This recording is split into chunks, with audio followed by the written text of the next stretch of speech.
శ్రోతలకు నా హృదయపూర్వక నమస్కారములు. మన శ్రోతలలో ఒక సోదరి ప్రశ్నను పంపడం జరిగింది. అసలు ఈ ప్రశ్న పంపడానికి కారణం ఏంటి అంటే, అసలు ఈ సృష్టి జరగలేదు, నువ్వు కలగంటున్నావు అనేటువంటి ఒక శీర్షిక చెప్పడం జరిగింది. ఆ శీర్షికను విన్న తర్వాత ఈ సోదరి ప్రశ్నను పంపారు. ఈ సోదరి రెగ్యులర్గా శీర్షికలు వింటూ ఉంటారు. ఇక్కడ జాగ్రత్తగా గమనించవలసిన విషయం ఒకటి ఉంది. అసలు ఈ సృష్టి జరగలేదు, కలగంటున్నావు అనేటువంటి శీర్షిక యొక్క సారాంశాన్ని ఒకసారి మీకు చెప్తాను నేను కొద్దిగా. మనం మామూలు జీవితంలో ఎవరైనా సరే, నేనైనా సరే, ఇప్పుడు మీతో మాట్లాడుతాను, నేను ఈ శరీరం అనే నేను అనుకుంటాను. ఇది సామాన్య సత్యం, ఇందులో పెద్ద విశేషం ఏమీ లేదు. ఇది సత్యం, ఈ శరీరమే, అందులో డౌటే లేదు. ఇది 100 సంవత్సరాల పాటు ఉండేటువంటి శరీరము. ఓ 10 20 అటు ఇటు మామూలుగా చెబుతుంది. దీనికి అవసరమైన అన్ని సమకూర్చుకోవాల్సిందే. అవన్నీ కరెక్టే, ఇంద్రియాలు కరెక్టే, శరీరం కరెక్టే, ఇంద్రియ అనుభూతులు కరెక్టే, కుటుంబం కరెక్టే, భార్యాభర్తలు, మొత్తం జీవితం అంతా కరెక్టే, సత్యమే. అయితే ఈ సత్యంలో మనం జీవిస్తున్నప్పుడు రాత్రి మనం పడుకుంటాం. మనం పడుకున్నప్పుడు అనేక కళలు వస్తూ ఉంటాయి. పడుకుంటానికి ముందు, అంటే రాత్రిపూట పడుకున్నప్పుడు నిద్రలోకి వెళ్ళటానికి ముందు కళలు వస్తాయి, లేవటానికి ఉదయం అంటే నిద్ర లేచే ముందు కళలు వస్తాయి. కారణం ఏంటి? ఈ కళలు అసలు ఎందుకు వస్తాయి అంటే, మనం శరీరాన్ని రెస్ట్కి తీసుకొచ్చాం. రాత్రి అంటే ఏంటి? ఉదయం నుంచి రాత్రి వరకు మనకు కావలసిన పనులన్నీ చేసుకున్నాం. ఇక రాత్రి చీకటి అయింది, ప్రకృతే ఆ ఏర్పాటు చేసింది. ఇది అన్ని జీవులకే ఉంది. నిద్ర అనేది అన్ని జీవులకు ఉంది. ఆహారము, నిద్ర, భయము, శారీరక సుఖము, స్త్రీ పురుష శారీరక సుఖము జీవులన్నింటికీ ఉంది. మనుషులు, పశుపక్ష్యాదులన్నింటిగా ఉంది. ఇప్పుడు నిద్ర అనేది ఏంటి? మనకి రెస్ట్. దేనికి? శరీరానికి. శరీరానికి పరిమితమైనటువంటి శక్తి మాత్రమే ఉంది, అది ఘన పదార్థం. అందువలన ఏం చేస్తాం? సాయంత్రం మొత్తం పనులన్నీ పూర్తి చేసుకొని చక్కగా ఇళ్ళకి తిరిగి వచ్చేస్తారు. రాత్రికి ఏదో భోజనాలు చేసుకుంటారు. చక్కగా రాత్రి 9 10 మొత్తానికి నిద్రలోకి వెళ్ళిపోతారు, 1 గంట అటు ఇటుగా అందరూ. మళ్ళీ కొంతమంది తెల్లవారుజామున లెగుస్తారు, పెందలకాడే పడుకున్న వాళ్ళు, అంటే వాళ్ళ యొక్క వృత్తి వ్యాపార ఉద్యోగాలను బట్టి. కొంచెం ఆలస్యంగా పడుకున్న వాళ్ళు కొద్దిగా లేటుగా లెగుస్తారు. కానీ సహజంగా 7-8 గంటల నిద్ర అందరూ నిద్రపోవాలి, అవసరం అది శరీరానికి. ఈ నిద్ర కన్నప్పుడు స్టార్టింగ్ జరిగేది ఏంటి? శరీరానికి విశ్రాంతి. ఇప్పుడు శరీరం నిద్రలోకి వెళ్ళిపోద్ది. అయితే శరీరంలో మనకేముంది? ఇంకోటి ఉంది, మనసు ఉంది. మనసు అంటే ఏంటి? ఆలోచనల సమూహము. ఆలోచనల సమూహం అంటే ఏంటి? ఈ శరీరంతో మనం చేసినటువంటి పనులు, అంటే నేను అనే శరీర భావనతో, నా పేరుతో మొదలయ్యి మొత్తంగా నేను చేసినటువంటి పనులు, నాకు సంబంధించిన విషయాలు మొత్తం లోపల జ్ఞాపక శక్తిగా గుర్తుంటాయి. లోపలన్నీ గుర్తుంటాయి కనుకనే మనం మళ్ళీ మెలకు వచ్చిన దగ్గర నుంచి మన పనులన్నింటినీ గుర్తు చేసుకుంటూ వెళ్ళిపోతాం, ఆలోచనలు వస్తూ ఉంటాయి. ఇది సహజ విధానం. అయితే ఇక్కడ ఏమైంది? శరీరం నిద్రకి మనం రెస్ట్కి తీసుకెళ్ళాం, శరీరం అలసిపోయింది. కానీ మనసుకి అలవటం అనేది ఉండదు. మనసు శక్తి, అది మనసు అనేది శక్తి స్వరూపం, దాంట్లో పదార్థం లేదు. అందుకని మనసులో ఉన్నదేంటి? ఇప్పుడు ఆలోచనలు, ప్రాణశక్తిలో మనసు ప్రింట్ అయింది. మనం శరీరంతో చేసినవన్నీ, చూసినవన్నీ, గ్రహించినవన్నీ. అది మనం పడుకున్నప్పుడు కాసేపు కదులుతూనే ఉంటుంది. అయితే సహజంగా సృష్టి చేసిన ఏర్పాటు కనుక ఇది. అలా కదులుతున్నప్పుడు మనసు కదులుతూ అనుభవిస్తున్న విషయాలన్నీ మనకి స్వప్నాలుగా ఉంటాయి. ఎందుకు స్వప్నాలుగా ఉండటం అంటే ఏంటి? శరీరం కదలలేదు కనుక. కానీ స్వప్నంలో అది నిజంగానే ఉంటుంది. అది స్వప్నం అని మనకి ఎప్పుడు తెలుస్తుంది అంటే శరీరపు మెలకువ వచ్చినప్పుడు. స్వప్నంలో నిజంగా అనిపిస్తాం, సుఖం అయితే సుఖం అనిపిస్తాం, దుఃఖం అయితే దుఃఖం అనిపిస్తాం, కష్టం బాధ అన్నీ అనిపిస్తాం. అంటే ఒరిజినల్ లైఫ్లో శరీరం మెలకువతో ఉన్నప్పుడు ఎలా అనుభవిస్తామో అలాగే అనిపిస్తాం. దానికి కారణం ఏంటి అంటే మెలకువలో కూడా శరీరాన్ని నడిపేది మనసే, ఆలోచనలే, అనుభవాలు అందేది దానికే, అనుభవాల కోసం కదిపేది అదే, అనుభవాలన్నీ గుర్తుపెట్టుకునేది అదే. మెలకువలో కూడా పనిచేస్తుంది అదే, ఏది మనసే. కానీ మెలకువలో మనం ఏమనుకుంటున్నాం, శరీరంతో ప్రయత్నించి అనుభవించటం వలన, ఇంద్రియానుభూతులు పొందటం వలన శరీరమే నేను అనుకుంటున్నాం. అయితే ఈ పొందినటువంటి అనుభూతులు అనుభవాలు అన్నీ మనకు తెలుసు కదా, లోపల గుర్తున్నాయి కదా. అందుకని మనసు మళ్ళీ యాజ్ ఇట్ ఈజ్గా వాటిని అనుభవిస్తూ ఉంటుంది. అక్కడ శరీరం కదలట్లేదు, అంతే, శరీరం నిద్రలోకి వెళ్ళిపోయింది. మనసు కూడా అలా కదిలి కదిలి కదిలి మనకు సంబంధించిన విషయాలేవో అనుభవించి నిదానంగా మనసు కూడా ఆగిపోద్ది. ఎందుకనంటే శరీరం దానితో కదలటం లేదు. అది కదిలి శరీరం కదలటం లేదనే విషయాన్ని గుర్తించి అది నిదానంగా అది కూడా ఆగిపోద్ది. అయితే అది ఆగటానికి కొంత టైం పడుతుంది. శరీరం ముందు విశ్రాంతిలోకి వెళ్ళిపోద్ది, తర్వాత మనసు కదులుతూ ప్రయత్నిస్తుంది. ప్రయత్నించినప్పుడు అది కదులుతున్నదంతా, అది అనుభవిస్తున్నదంతా శరీరానికి నిజంగా మనకు అనిపిస్తూ ఉంటుంది. ఎందుకంటే మెలకువలో శరీరంతో ఉన్నప్పుడు మనం చేస్తున్నప్పుడు కూడా కదుపుతున్నది మనసే, అనుభవిస్తున్నది మనసే, గ్రహిస్తున్నది మనసే, మొత్తం అంతా లోపలే జరుగుతుంది. ఆ లోపలదే బయట దాన్ని కదుపుతుంది, బయట కదిలిందంతా లోపలదే అనుభవిస్తుంది. ఈ విషయం మనం బాగా గుర్తుపెట్టుకోవాలి ముందు. అందువలన మనసు ఆగే వరకు అది నిజమే అని మనకు అనిపిస్తుంది, అవన్నీ అనుభవిస్తాం. అయితే శరీరం నిద్రపోయింది కనుక మెలకువ వచ్చినాక నేను ఇవన్నీ చేయలేదు, నేను నిద్రపోయాను కాబట్టి ఆ అనుభవాలు అక్కడ అనుభవించిందంతా నిజం కాదు అని దానికి కలలు స్వప్నములను పేరు పెట్టుకున్నాం. ఇది జరిగింది ఎప్పుడు, రాత్రి పడుకునే ముందు. అలాగే ఉదయం లేచే ముందు ఏం జరిగిందంటే ముందు మనసు మేల్కొంది, శరీరం మేల్కోలే. ఇంకా ముందు మనసు లోపల మేల్కొంది. మనసు మేల్కొన్నాక మళ్ళీ దాని యాక్టివిటీ మొదలు పెట్టేసింది, నేను అని. అక్కడి నుంచి యాక్టివిటీ అంతా మొదలు పెట్టింది.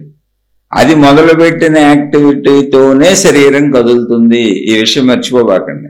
శరీరం కేవలం ఒక పనిముట్టు, పరికరం మాత్రమే.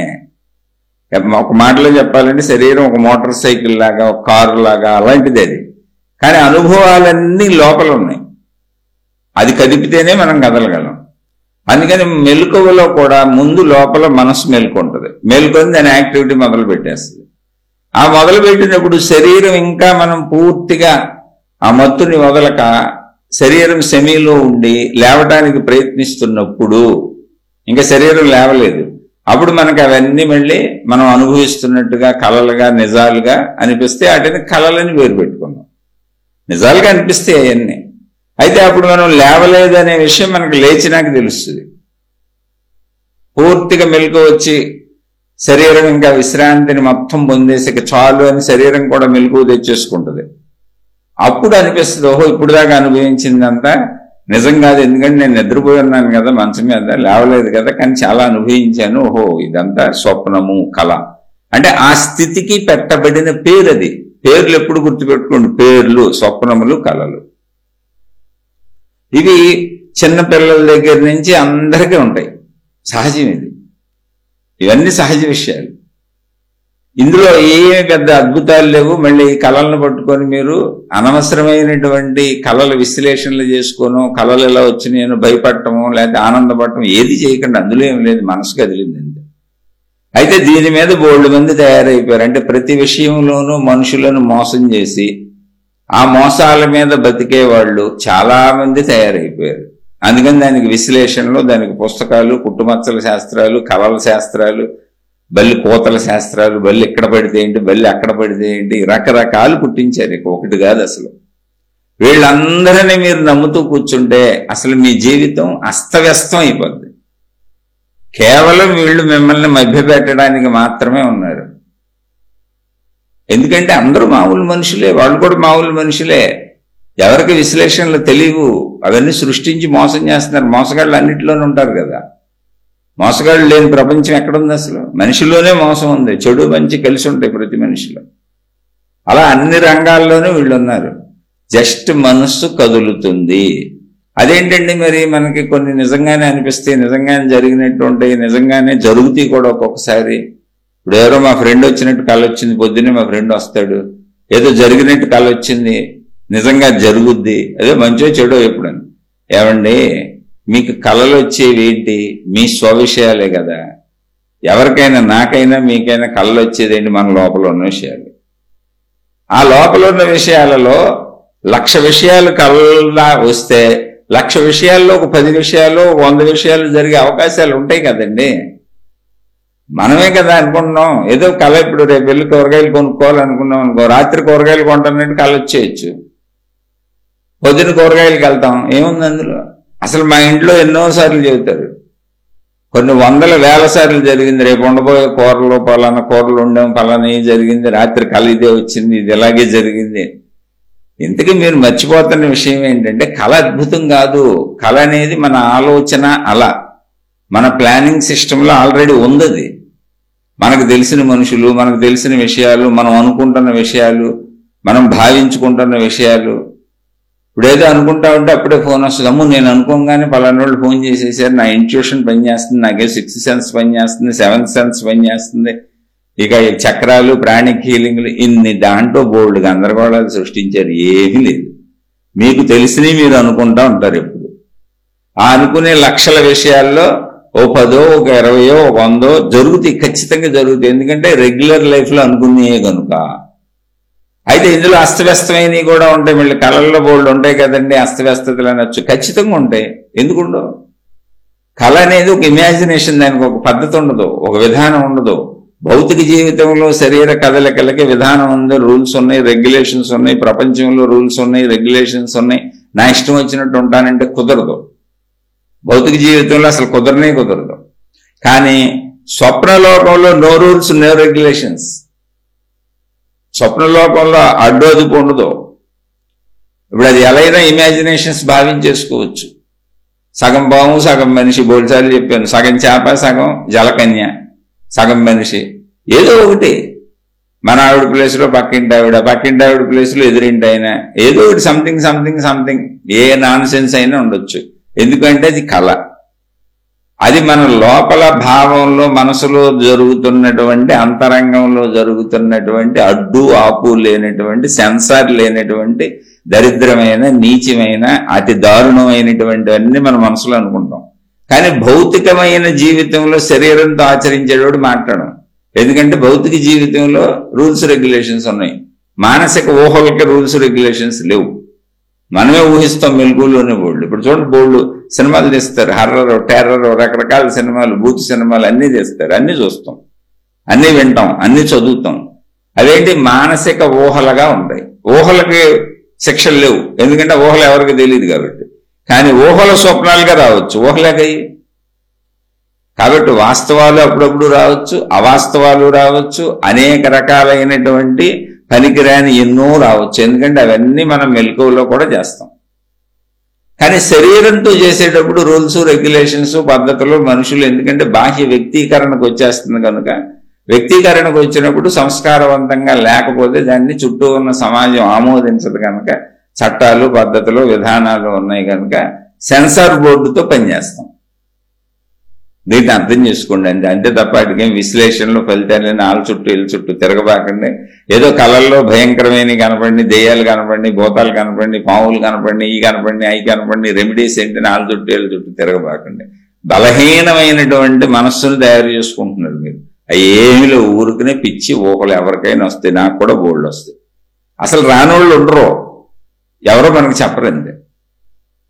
ఈ బలహీన మనస్కులు దాన్ని తలుచుకొని జనాల చుట్టూ తిరుగుతూ ఉంటారు. ఎవరేం చేస్తారు, రెమెడీస్ ఏంటని.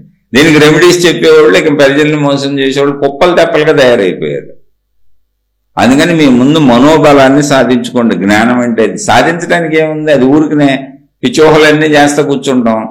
ఇప్పుడు సినిమాలన్నీ ఇమాజినేషన్స్ కాదా? ఎన్ని రకాల సినిమాలు తీస్తున్నారు, ఎన్ని రకాల పుస్తకాలు రాస్తారు, ఎన్ని రకాల కథలు రాస్తారు, ఎన్ని రకాలు ఉన్నాయి.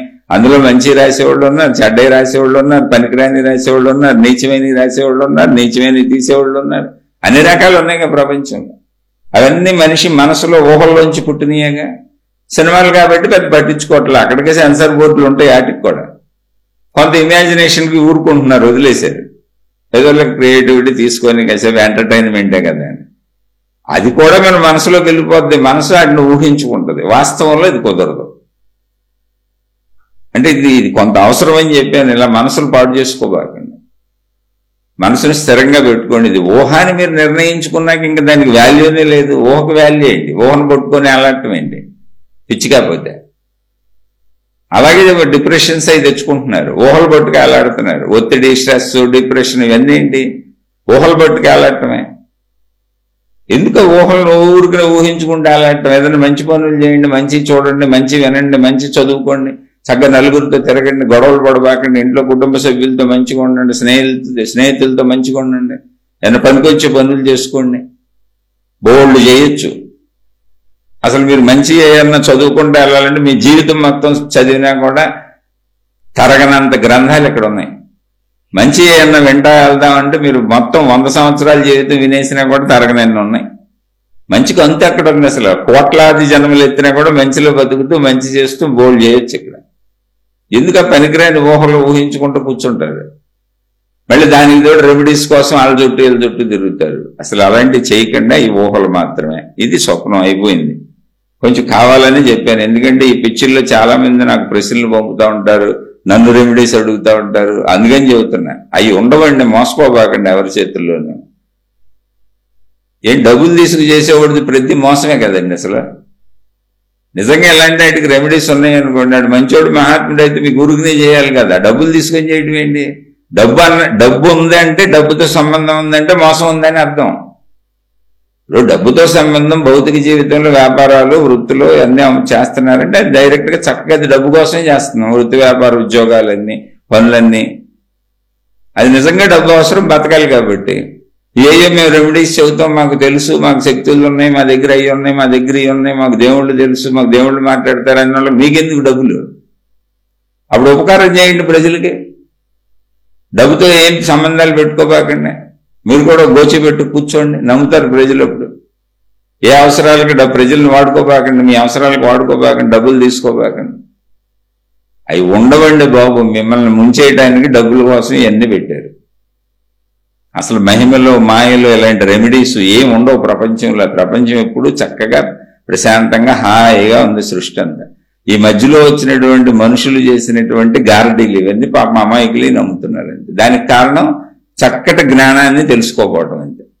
ఎప్పుడు ఆశలు, ఊహలు, కోరికలు అలా ఊహించుకుంటూ అత్యాశలు, దురాశలు ఇటుకు వెళ్ళిపోయిన వాళ్ళే నమ్ముతారు. మామూలు వాళ్ళు ఎవరూ నమ్మరు. ఇలాంటి ఆశ ఉన్నోడు మోసపోతాడు. ఇక అంతే, మీ ఇష్టమైంది. చెప్పవలసింది చెప్పాం, మీరు జాగ్రత్తగా ఇక ఉండవలసిన విధానం మీది. ఇక్కడ పాయింట్ ఏంటంటే, అసలు ఆవిడ అడిగిన ప్రశ్నకి చెప్తాను.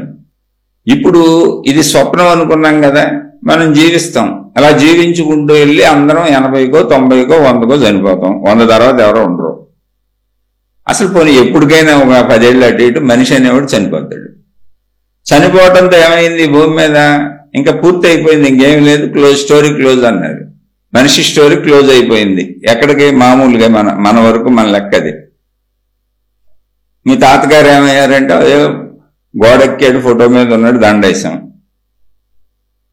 ఒకళ్ళ నాన్నగారులు కూడా వెళ్ళిపోయిన వాళ్ళు ఉంటారు, గోడలు ఎక్కుతారు అందరూ ఫోటోలకి. అది కూడా ఇప్పుడు ఫోటోలు కూడా పెట్టుకు సావట్లేదు. పూర్వకాలం వాళ్ళ ఇళ్లలో ఫోటోలు ఉండేవి. అంటే ఏంటి? మనిషి లేడు, చనిపోయాడు, అయిపోయింది, ఇంకా అక్కడికి చాప్టర్ క్లోజ్. మళ్ళీ ఉన్నోళ్ళే కదా 4 రోజులు ఏడిసి బతుకుతూ వెళ్ళిపోతారు. అంటే మరణం అనే దాంతో ముగింపు ఉంది. అక్కడికి భౌతిక ప్రపంచ ప్రయాణం ఆగిపోయింది. భౌతికము అంటే అర్థం ఏంటంటే కనపడేది. భౌతిక ప్రపంచ ప్రయాణం ఆగిపోయింది, అక్కడికి అయిపోయింది. మనిషి వచ్చాడు, వెళ్ళిపోయాడు. ఓ స్త్రీ వచ్చింది, వెళ్ళిపోయింది. ఓ పురుషుడు వచ్చాడు, వెళ్ళిపోయాడు. అది మరణం. ఈ మరణం మధ్యలో ఈ కళలు ఊరిని వివరణ చెప్పాను. పడుకుంటే వస్తాయి, పడుకుని నిద్రలోకి వెళ్లే ముందు వస్తాయి, నిద్ర లేచే ముందు వస్తాయి. 2 స్టేజీల్లో వస్తాయి. ఇప్పుడు ఇక్కడే మహాత్ములు ఏం చెప్పారండి ఆధ్యాత్మికతలో? అయ్యా, మరణం కూడా కళ లాంటిదే, నువ్వు చనిపోలేదు, బతికే ఉన్నావు అన్నారు. అదేంటి? చనిపోయాడుగా, శరీరం లేదుగా అంటే అప్పుడు చెప్పారు వాళ్ళు, నాయన శరీరం అనుకొని బతికావు, అందరూ శరీరం అనుకొని బతుకుతున్నారు కాబట్టి శరీరము నేనన్న భావించుకున్న వాళ్ళకే మనిషి లేడు, చనిపోయాడు. కానీ ఇంకో సత్యం ఉంది, ఇక్కడ తెలుసుకోవాల్సిన సత్యం ఉంది, దాన్ని తెలుసుకోవట్లా. దాన్ని ఆత్మజ్ఞానం అంటారు. ఈ సృష్టి మొత్తం ఉన్నది ఒకటే శక్తి. ఆ ఒకటే శక్తి ఇంత అనంతమైన విశ్వవ్యాప్తమైనటువంటి సృష్టిగా తయారైంది. సృష్టి అంటే ఏంటి? మనుషులు, చెట్లు, జంతువులు అన్నీ కనపడే అన్నీ ఉంటాయి. కానీ శక్తి ఒకటే, వీటన్నిటికీ ఆధారమైన శక్తి ఒకటే. ఆ శక్తిగా, ఆ శక్తి యొక్క పరిణామ దశ మనిషి. మనుషులుగా మనం మనుషుల గురించి మాట్లాడుకుంటున్నాంగా, కానీ మనిషి బతికున్నప్పుడు కూడా లోపల పనిచేసింది ఆ శక్తే. అనుభవాలు, అనుభూతులు, కదలికలు, నీకు వచ్చేటువంటి ఆలోచనలు, ఈ కదలికలన్నీ ఎక్కడయ్యే?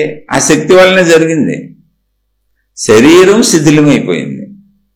ఇంతకీ శక్తి ప్రాణంలోంచి వెళ్ళిపోలా, ప్రాణం శరీరంలోంచి వెళ్ళిపోలా, శక్తి వెళ్ళిపోలా. మనం అలా అనుకుంటున్నాం, శరీరం నేను అనుకోవటం వలన కాదు. శరీరం శిథిలమైపోయింది. శరీరం అనేటువంటి ఈ మాంస నిర్మిత మన శరీరానికి పసితనం నుంచి పుట్టి అది ఎదుగుతూ ఆహార పదార్థాలు తీసుకుని ఎదుగుతూ దానికి ఇవ్వబడినటువంటి గ్యారంటీ, వారంటీ పీరియడ్ 100 సంవత్సరాలే, తర్వాత ఉండదు అది. అలా చూడండి, మనం ఏదైనా వస్తువులు కొన్నప్పుడు ఇంతకాలం ఉంటాయని వారంటీ ఇస్తూ ఉంటారు. ఏ వస్తువులకైనా ఎక్కడో చోట ముగింపు ఉంది, అది పనికి రాకుండా పోద్ది. అలా శరీరము శిథిలమైపోయింది. అది 100కి అయిందా, 80కి అయిందా, 90కి అయిందా, లేదా 10 ఏళ్లకి యాక్సిడెంట్లో అయిందా, లేదా కడుపులోనే అయిందా, రోగాలు వచ్చినాయి, రొష్టులు వచ్చినాయి, ఏదైనా అవునండి, శరీర శిథిలత. మనం మామూలు పూర్తి జీవితం తీసుకుందాం, శరీరం శిథిలమైంది. ఇప్పుడు 90 వచ్చింది, చనిపోయాడు ముసలైన. ఏం జరిగింది? శరీరం పాడైపోయింది, ప్రాణశక్తి పాడవలా. ప్రాణశక్తి, అసలు శక్తి పాడవదు. శక్తి అలాగే ఉంది, శక్తి శక్తిగానే ఉంది. మరి శక్తిగా ఉండి మాకు కనపడతలేదు ఏంటండి? ఈ ప్రశ్న వేసుకోవచ్చు, మనం వేయాలి. ప్రశ్న వెనక ప్రశ్న వేసుకోకపోతే కుదరదుగా. శక్తి అసలు నీకు శరీరంలో ఉన్నప్పుడు కనపడిందా? నువ్వు బతికున్నప్పుడు కనపడిందా? ఇప్పుడు బతికున్న వాళ్ళందరూ శక్తి ఎత్తుక్കൊണ്ട് కనపడుతుందా? అంటే శక్తి అసలు మనకి ఎప్పుడు కనపడాల, శరీరమే కనపడుతుంది. అందుకని శరీరం నేనని నమ్మాం. కానీ కనపడటం లేదు అని అనుకున్నంత మాత్రాన శక్తి లేదంటానికి లేదుగా. శక్తితోనే శరీరం కదులుతుంది. ఆ విషయం కూడా మనకు తెలుసు కాబట్టి చనిపోయినప్పుడు మనం ఏమంటున్నాం అంటే ప్రాణం పోయింది అంటున్నాం. ప్రాణం పోలేదు, శరీరం శిథిలమైపోయింది. శరీరం పనికి రాకుండా పోయింది, శక్తిని ఉపయోగించుకోవడానికి శరీరం పనికి రాకుండా పోయింది. అవయవాలు, శరీర అవయవాలు శిథిలమైపోయినాయి. అది జరిగింది. అప్పుడు ఏమైంది? శక్తి ఉంది. శక్తి ఎలా ఉంది? ఎప్పుడు ఎలా ఉందో అలాగే ఉంది. అది మొత్తం తెలియాలంటే అనుభవంలోకి వెళ్ళాలి. సరే, శక్తి ఉంది, మరి ఇప్పుడు ఏం జరుగుద్ది? మళ్ళీ ఈ శక్తిలో ప్రాణంతో ఉన్నప్పుడు ఏమున్నాయి? ప్రాణం పోకముందు రోజు, ఇప్పుడు సాయంత్రం చచ్చిపోయాడు అనుకుందామండి. సాయంత్రం 4ంటికి చచ్చిపోయాడు. సాయంత్రం 3 వరకు మాట్లాడుతూనే ఉన్నాడు మనతో. 3ంటికి అంచి కొంచెం ఏదో తేడా అన్నాడు, అయ్యన్నాడు, అన్నాడు, చచ్చిపోయాడు అనుకోండి. ఊరిలో స్త్రీనో పురుషుడు. ఇప్పుడు 3 వరకు మాట్లాడుతానే ఉన్న వ్యక్తికి నేను, నా పిల్లలు, నా ఇల్లు, నా కుటుంబం అన్ని తెలుస్తూనే ఉన్నాయిగా. అదంతా ఎక్కడ ఉంది? లోపల ఆలోచనలోనే ఉన్నాయిగా. ఆలోచనలు ఎక్కడ ఉన్నాయి? లోపల మనసేగా ఆలోచనలు, ఆ మనసే జ్ఞాపకాలుగా. ఇవన్నీ ఎక్కడ ఉన్నాయి? శక్తిలోనేగా ఉంది. అదేగా కదలికలు, అదే ప్రాణశక్తి. ప్రాణశక్తులు ఇవన్నీ ప్రింట్ అయి గుర్తున్నాయి. దాన్నే మనసు అన్నాం. దానికి మహాత్ములు పెట్టిన పేరు సూక్ష్మ శరీరం, అంటే కనపడని శరీరము. ఇప్పుడు అది అలాగే ఉంది. కనపడే శరీరం పోయింది, కనపడిన శరీరం ఉంది. కనపడని శరీరమే కదా దాని పేరు, అందుకని అది అలాగే ఉంది. ఇప్పుడు అది ఏం చేస్తుంది అంటే, మళ్ళీ నాకు కోరికలు ఉన్నాయిగా, మళ్ళీ నేను అనుభవించాలిగా, మళ్ళీ నేను చూడాలి, వినాలి, తినాలి, తాగాలి, అనుభవించాలి. అలవాటు పడ్డాక మనుషులతో ఇదే సత్యం అనుకుంటున్నాగా. అందుకని మళ్ళీ ఇంకో మానవ శరీరాన్ని తీసుకోవడానికి ప్రయత్నిస్తుంది. ఆ ప్రయత్నానికి సృష్టి సహకరిస్తుంది. ఆ విధానం మనకు తెలియదు. మనం అక్కడికి వెళ్ళి ఆ ప్రాసెస్ ఏంటో మనం శరీరంలో ఉన్నప్పుడు మనకు తెలియదు. దాంట్లో సృష్టిలో అయితే విధానం ఉంది, సృష్టి సహకరిస్తుంది. ఇంకో శరీరం తీసుకుని ఏర్పాటు చేసింది సృష్టి. కాబట్టి నేను అనేటువంటి ఆ భావంతో నాకు ఇంకో శరీరం కావాలి. ఇప్పుడు నేను మనసుతో అనుభవించడానికి నాకు శరీరం లేదు, ఉపకరణం లేదు. అంటే నేను ఎక్కడికి వెళ్ళాలి, మోటార్ సైకిల్ లేదు. నేను ఎక్కడికి వెళ్ళాలి, కారు లేదు. నేను ఎక్కడికి వెళ్ళాలి, బస్సు లేదు. ఎలా వెళ్ళాలి నేను ఇప్పుడు అక్కడికి? అలా నేను బతకడానికి, ఇప్పుడు జీవించడానికి నాకు దేహం లేదు. కాబట్టి ఇంకో దేహాన్ని ధరిస్తాను. ఆ ప్రాసెస్ అంతా మళ్ళీ మామూలే. మళ్ళీ తల్లి గర్భంలో బిడ్డగా పుట్టడం, మళ్ళీ పెరగటం, ఈ సిస్టమ్ అంతా మళ్ళీ ఒకటే. కాకపోతే అలా మరు జన్మలో ఇలా ఎన్ని జన్మలకైనా సృష్టి ఫెసిలిటీ ఇచ్చింది. అది ఎన్ని జన్మల ఫెసిలిటీ ఏంటి మనకు తెలియదు, కానీ ఆ ఫెసిలిటీ ఉంది అంతే. ఇది మహాత్ములు అందించినటువంటి వెనక నుంచి వచ్చిన జ్ఞానం. సరే, ఇలా పుడతాడు చస్తాడు, పుడతాడు చస్తాడు, పుడతాడు చస్తాడు, పుడతాడు చస్తాడు, ఎంతకాలం అన్నారు. అబ్బో ఎంతకాలమైనా. ఎందుకని? మానవ జీవితం శక్తి ఎంతవరకు ఉంటుందో విశ్వంలో అంతవరకు మానవ జీవితాలు ఉంటాయి. ఎందుకని? శక్తే మానవుడు అవుతుంది అంటే పదార్థం ధరిస్తుంది, రూపం ధరిస్తుంది, మళ్ళీ ఇది అంతరించి అది శక్తి మళ్ళీ ఉంటుంది అక్కడే. శక్తికి నశింపు లేదుగా. కాబట్టి మళ్ళీ కొత్త రూపాలు తీసుకుంటానే ఉంటుంది, మళ్ళీ రూపాలకు సహకరించేది శక్తే. ఇలా అన్నీ ఉంటాయి సృష్టిలో. సృష్టి అంతం అవటం ఉండదు ఎప్పటికీ. సృష్టిలో పదార్థాలు మారుతూ ఉంటాయి, మనుషులు మారుతూ ఉంటారు. ఓకే, ఇది కూడా బాగానే ఉంది. ఇంతకుముందు శీర్షికల్లో ఇవన్నీ బోల్సార్లు చెప్పుకున్నాం. ఇప్పుడు ఇందులో విషయం ఏంటంటే ఇది కూడా కళ అన్నారు. నువ్వు మామూలు జీవితంలో నువ్వు బ్రతుకుతున్నప్పుడు శరీరంతో నీకు రోజు ఎలా కళలు వస్తాయో, రాత్రి పడుకున్నప్పుడు తెల్లవారు లేచే ముందు, అలాగే నీ జన్మలన్నీ కూడా కళలే అన్నారు. అంటే ఎందుకని జన్మలన్నీ కళలే అని ఎందుకన్నారంటే, శక్తిగా చూసినప్పుడు అనంత విశ్వంలో విశ్వవ్యాప్తమైన శక్తిలో నీ జన్మలు అసలు చాలా సాధారణమైన విషయం. ఇది నువ్వు నేను మనిషినని భావించుకుంటూ కన్న కళ అన్నారంటే. అంటే కళతో పోల్చి చెప్పారు జన్మని. జాగ్రత్తగా అర్థం చేసుకోండి. మనకు వస్తున్న కళ ఏదుందో ఆ కళతో పోల్చి ఇది కూడా కళ లాంటిదే, కానీ పెద్ద కళ, అది 100 సంవత్సరాల కళ అని చెప్పారు. ఓకే, పోనీ కళే అండి. ఇప్పుడు ఈ కళలోంచి బయటకు రావడం ఇది కళ అని ఎలా తెలిసింది మీకు అంటే, నేను అనంత ఆత్మశక్తిని, నాకు నశింపు లేదు, నేను శరీరాన్ని కాదు అనే ఎరుకను నువ్వు పొందగలిగితే, ఆ ఎరుక ఎలా పొందాలండి అంటే దానికి ఆత్మజ్ఞానము, ఆధ్యాత్మిక విద్య, ఆత్మ విద్య, బ్రహ్మ విద్య అనే పేరులతో చదువు ఉంది. అది చదువుకొని సాధనలు చేసి నేను శరీరం కాదని నీ లోపల ఉన్న శక్తిని నువ్వే తెలుసుకోవాలి. దీనికి బోర్డు శీర్షికలు మాట్లాడుకున్నాం, కావాలంటే మళ్ళీ తర్వాత కూడా మాట్లాడుకున్నాం. అది సాధన చేయాలి. సాధన చేయడానికి బయటకు ఎక్కడ దారి లేదు. మళ్ళీ సాధన చేయాలంటే బోర్డు మంది బయట బోర్డులు పెట్టేశారు. ఆ బోర్డులు ఏమి నమ్మకండి, ఏ సాధన లేదు, సాధన అంతా నీ లోపలే ఉంది. ఎందుకంటే నువ్వు శక్తి నువ్వు కదా తెలుసుకోవాలి. ఆయన ఎవరో తెలుసుకొని సాధనలు చెబితే నీకెందుకు వస్తుంది? అక్కడే బోర్డులకు వెళ్ళి నువ్వు అక్కడ రకరకాల వంకర్లుగా శరీరాన్ని తిప్పితే ఏమీ రాదు. నీ లోపలే ఉన్న జ్ఞానము అంతే, సింపుల్.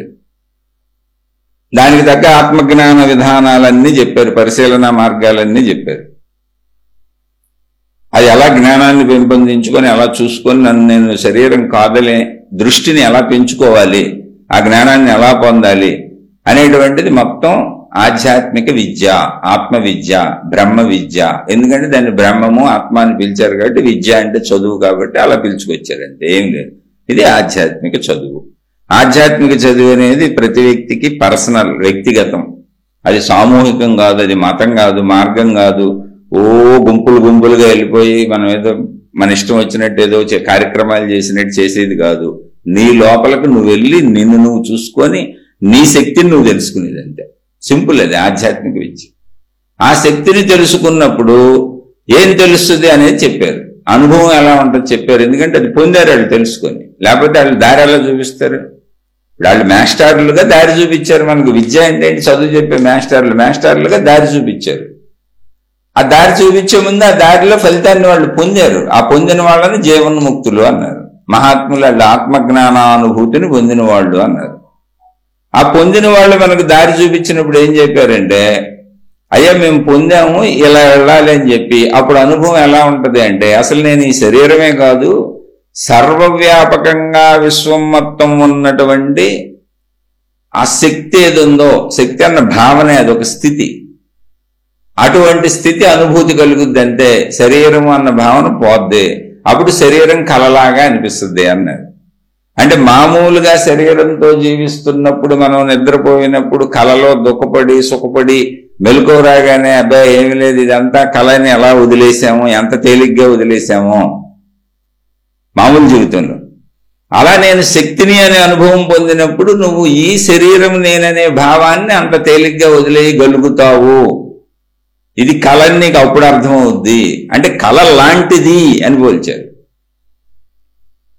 అలా శక్తినన్న భావంలోకి వెళ్ళినప్పుడు అసలు సృష్టి జరిగింది లేదు, వచ్చింది లేదు, పోయింది లేదు, ఇదంతా కలలా అనిపిస్తుంది. ఎందుకంటే శక్తిలో జరిగే మార్పులు ఇవన్నీ. నువ్వు నిద్రపోతున్నప్పుడు మనసు ఎలా ఊహించుకొని కదిలిందో, నీ శరీరం కదలకపోయినా ఎన్ని నిజమని ఎలా అనిపించిందో, నువ్వు శక్తిని అనుకున్నప్పుడు శరీర కదలికలు మనసు కదలికలతో సహా అన్ని నీకు స్వప్నంగా అనిపిస్తాయి అని స్వప్నంతో పోల్చి చెప్పారు.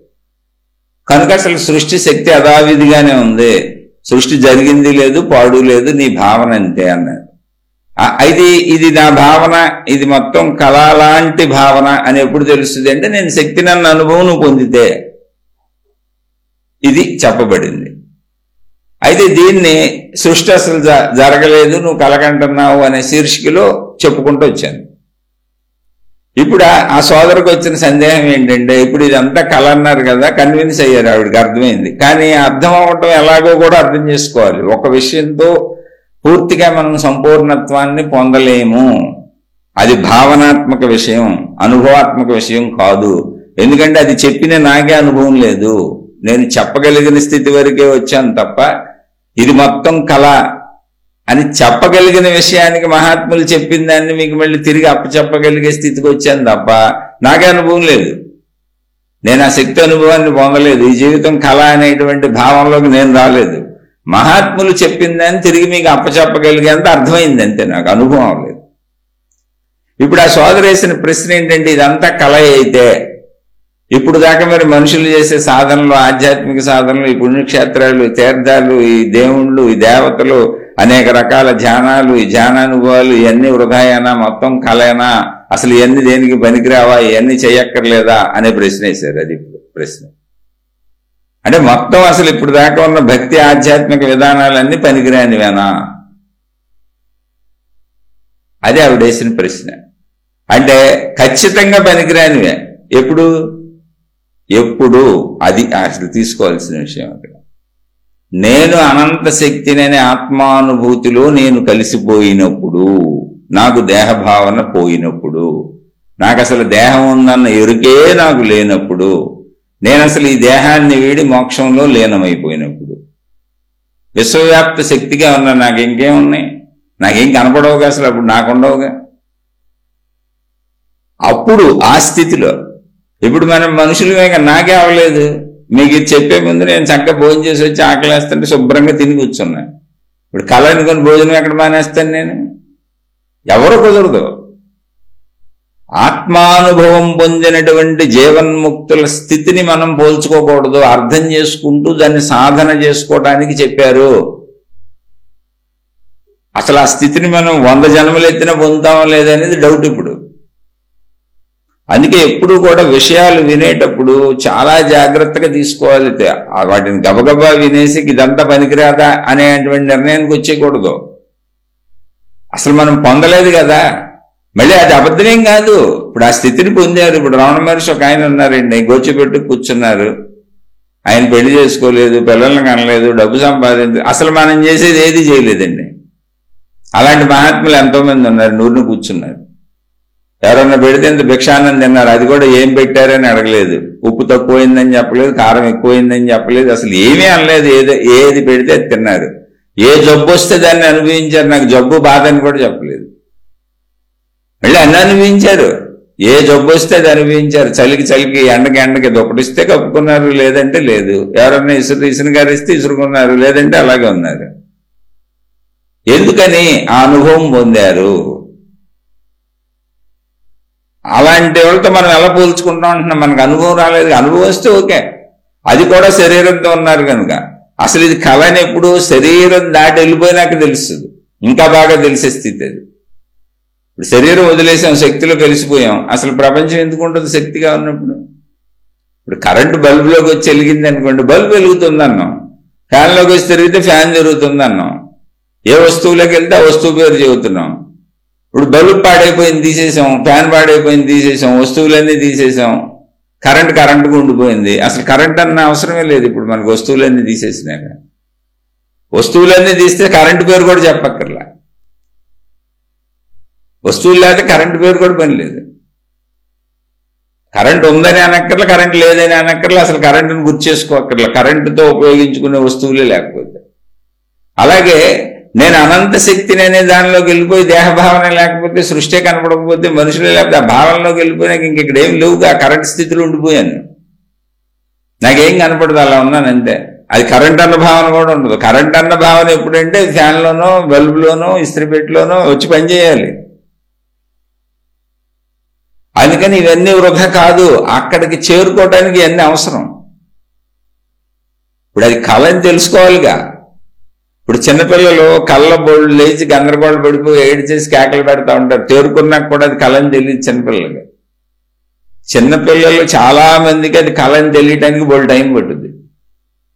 గబగబా తల్లులు తండ్రులు దగ్గరికి తీసుకొని వాళ్ళ నోదార్చాన్ని వాళ్ళ దగ్గరికి తీసుకొని ముందు మేమున్నాం అని ధైర్యం చెప్తారు. తర్వాత కొంతకాలానికి వాళ్ళకి కొంచెం మెచ్యూరిటీ వచ్చినాక అర్థమవుద్ది ఇది కళ అని. పెద్దయినా కూడా కళలు పట్టుకొని మళ్ళీ కళల నివారణకి కళల రెమెడీస్కి పరిగెత్తే పిచ్చోళ్ళు బోళ్ళు మంది ఉన్నారు. అవన్నీ నిజమేమో మాకేమన్నా అయిపోద్దేమో ఇప్పుడు జరిగిపోద్దేమో అని.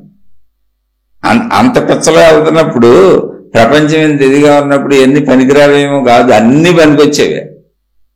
అసలు అక్కడి దాకా ప్రయాణించాలి కదా. విషయం జాగ్రత్తగా అర్థం చేసుకోండి. ఒక శీర్షిక వినగానే వచ్చేస్తే 35 ఏళ్ల నుంచి ఇందులో ఉన్న నేను చెబుతున్నా.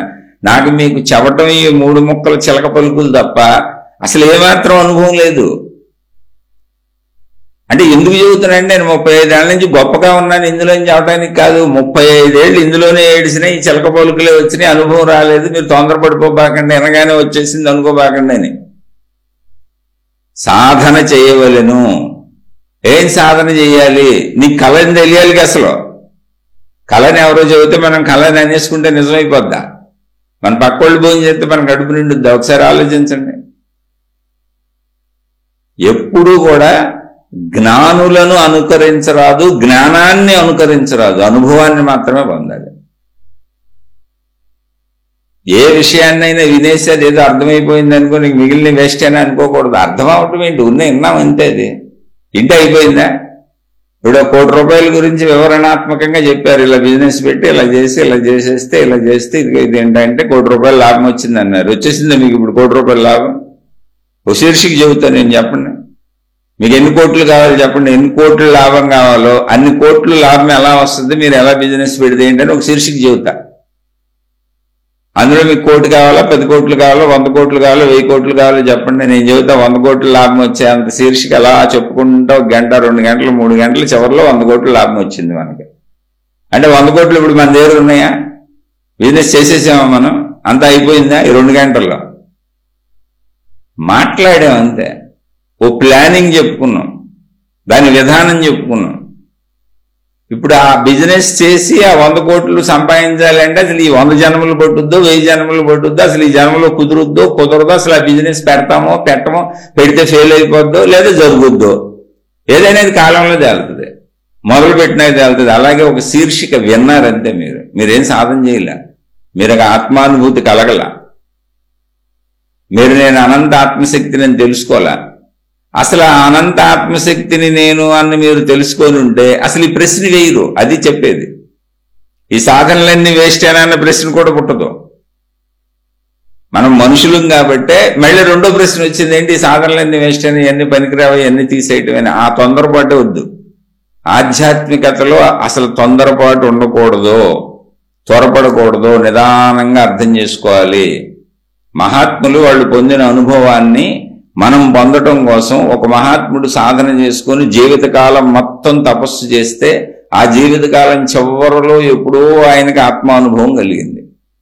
అది కూడా మొత్తం సంపూర్ణ జీవితాన్ని దానికి కేటాయించేసి ఆయన అదే పనిలో కూర్చొని తపస్సు చేస్తే, తపస్సు చేయడం అంటే తనలోకి దాన్ని వెళ్ళటమే, మళ్ళీ అదేం ఊహించుకోబాకండి అక్కడ. అప్పుడు ఆ శక్తి అనుభవం అయింది. దాన్ని ఆయన మనకు ఊరుకున్న 1 గంటలో 1 అరగంటలో ఇలా జరుగుతుంది ఇలా అని చెప్పాడు. ఏంటి ఆయన 70-80 ఏళ్ల సుదీర్ఘ జీవిత సాధన అని చెప్పాడు. ఆయన 70-80 ఏళ్ళు ఆయనకు పట్టిన విషయాన్ని, ఆయన చేసిన సాధనని, ఎన్ని రకాల సాధనలు చేశాడు, ఎంత చేశాడు, ఎంత ఇబ్బంది పడ్డాడు, ఏమేమి అనిపించింది, ఆ స్టెప్పులన్నీ మనకి 1 గంట 2 గంటలు చెప్పాడు. ఓ పుస్తకం రాశాడు, లేకపోతే ఓ 300-400 పేజీల పుస్తకం రాశాడు. 70-80 సంవత్సరాలను 300 పేజీలు 400 పేజీల్లో ఇరికించేసి మనం రాసేస్తే దాన్ని మనం 2-3 గంటల్లో గబగబా చదివేస్తే మనకు అది వచ్చేసినట్ట. ప్రాక్టికల్గా ఆయనకి 70-80 సంవత్సరాలు పెట్టింది. అది సత్యం. ఏంటంటే ఈ పుస్తకాధారంగా వెనక్కి వెళ్ళాలి. ఇప్పుడు చెప్పిన విషయం ఆధారంగా, పుస్తకాధారంగా ఆ చెప్పిన మనిషికి అసలు అది ఎంతకాలం పెట్టింది, అతను ఎలా జీవించాడు, తర్వాత ఎలా జీవించాడు, అది సాధించడానికి ఎంతకాలం పట్టిందంటే 70-80 ఏళ్ళు పట్టింది. మనం దాన్ని 70-80 నిమిషాల్లో వినేసి మిగిలినన్ని వేస్టేనా అంటే మీరు అన్నారని నేను అంటలా, మీరు అసలు వేస్ట్ అన్నారని మీకు చెప్పట్లే నేను. అది తొందరపాటు అడుగది.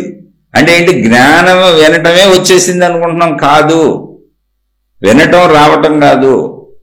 విన్న విషయాన్ని అభ్యాసం చేయడానికి వినటం అనేది ఒక 20 నిమిషాలు 30 నిమిషాలు పట్టింది అనుకోండి, దాన్ని అభ్యాసం చేసి సాధించడానికి 20-30 ఏళ్ళైనా మీకు రాకపోవచ్చు. అందుకని ప్రతిసారి చెబుతాను, ఆయన 35 ఏళ్ల నుంచి ఇందులో ఉన్నానని, అంతే తప్ప ఏదో 35 ఇండస్ట్రీ అని చెప్పుకుందామని కాదు. అయినా రాలేదని చెబుతున్నా నేను. ఎందుకని చెబుతున్నానంటే ఇలా త్వరపడకుండా ఉంటారు. 35 ఏళ్ల నుంచి ఆయన ఇందులో వెళ్తుంటే ఆయనకి రాలేదా అని. నన్ను దానికి కూడా ఒక ఆవిడ ప్రశ్న వేశారు. మీరు చెబితే మాకు 2-3 గంటల్లో అర్థమైపోతుంది, మేము సాధనలు చేసేసుకుంటున్నాం, 2-3 సంవత్సరాల్లోనే మాకు అర్థమైపోతున్నట్టు ఉంది ఇదంతా, మీకు 35 ఏళ్ళు పట్టిందా అని. 35 ఏళ్ళు పట్టిందా ఇది మీకు ఈ విషయం అని. అయినా రాలేదని చెబుతున్నారు. మీరు చెబుతుంటే మాకు 2-3 ఏళ్లలో వచ్చేసినట్టు ఉందా ఇదంతా అని. వచ్చేసినట్టు ఉంది. నట్టులు బోల్టులే ఉన్నాయి అక్కడ. రాలేదు తల్లి, ఎవరికి రాలేదు. మీకు వస్తే అసలు ఆ సమాధానమే చెప్పరు, అందులో లీనమైపోతారు. ఇక ప్రశ్న లేదు, సమాధానం ఉండదు అక్కడ, అసలు శబ్దం ఉండదు, నిశ్శబ్దం అయిపోద్ది. ఆ అనుభవం పొందిన వాళ్ళు నిశ్శబ్దం అయిపోతారు, శబ్దం ఉండదు, ఏముండదు. శబ్దాలు ఇవన్నీ ఎప్పటికి నాలాగే ఇప్పుడు ఈ వాగుడు అంతా ఎప్పుడు అంటే అది పొందలేదు కనుక వాగుతున్నా నేనే బోల్సార్లు చెప్పాను. నేను ఆత్మానుభూతిని పొందుంటే, ఆ శక్తి అనుభూతిని పొందుంటే అసలు నేను చెప్పను మీకు, చక్కగా అందులో లీనమైపోతాను. నాకెందుకు ఈ శరీర భావన ఎందుకు, రోజు ఏడుపు ఎందుకు, ఈ తిండి తెప్పలు ఎందుకు, వాళ్ళు అలా అన్నారు వీళ్ళు ఎలా అన్నారు, దీనికి డబ్బు కావాలి దానికి డబ్బు కావాలి, ప్రయత్నాలు మా అబ్బాయిది మా అమ్మాయిది మా ఆవిడది, గోల, ఇళ్ళు తుడుచుకోవడాలు ఊడ్చుకోవడాలు ఏమీ లేవు. అనంత శక్తిలో లీనమైపోయి కూర్చుంటాను.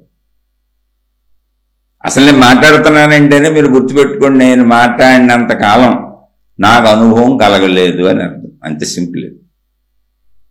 నాకు అనుభవం కలిగితే నేను మాట్లాడను, మీకు చెప్పను. మరి ఎందుకయ్యా చెబుతున్నావు వాగుతున్నావు అంటే, నాకు అనుభవం కలగలేదు, అనుభవం కావాలి, దానికోసం ఏదో ప్రయత్నించుకుంటున్నా. ఆ ప్రయత్నంలో కాసేపు నాకు తెలిసింది ఏదో ఒకటి, దాన్నే తలుచుకోవాలి, దాన్నే మాట్లాడుకోవాలి, దాన్నే వినాలి, దాన్నే చదవాలి, దాన్నే చూడాలి. ఆ ప్రయత్నం ఏదో చేస్తున్నా. కాసేపు నాకు ఇలా ఎవరో అడిగారు, మీరు రేపటి వాళ్ళు అడిగితే అన్న ఉపయోగపడుతుందేమో అని చెబుతున్నా. కొంతమంది నా స్నేహితులు మిత్రులు ఉన్నారు, నేను బయట తిరగట్లేదు, వాళ్ళు అడుగుతున్నారు అందుకని చెబుతున్నా. అలా చెప్పడం మొదలు పెట్టినాక 3 మంది సోదరుమండి అర్థమవుతుందండి చెప్పమండి అని కొంతమంది మొదలయ్యారు. నేను వాళ్ళకే చెబుతున్నా. అలా చెబుతూ నాకు మంచిదే, ఏముంది, నాకు అదే మననం అవుతుందిగా. అంటే ఇది నాకు సాధన. ఇప్పుడు నేను సాధన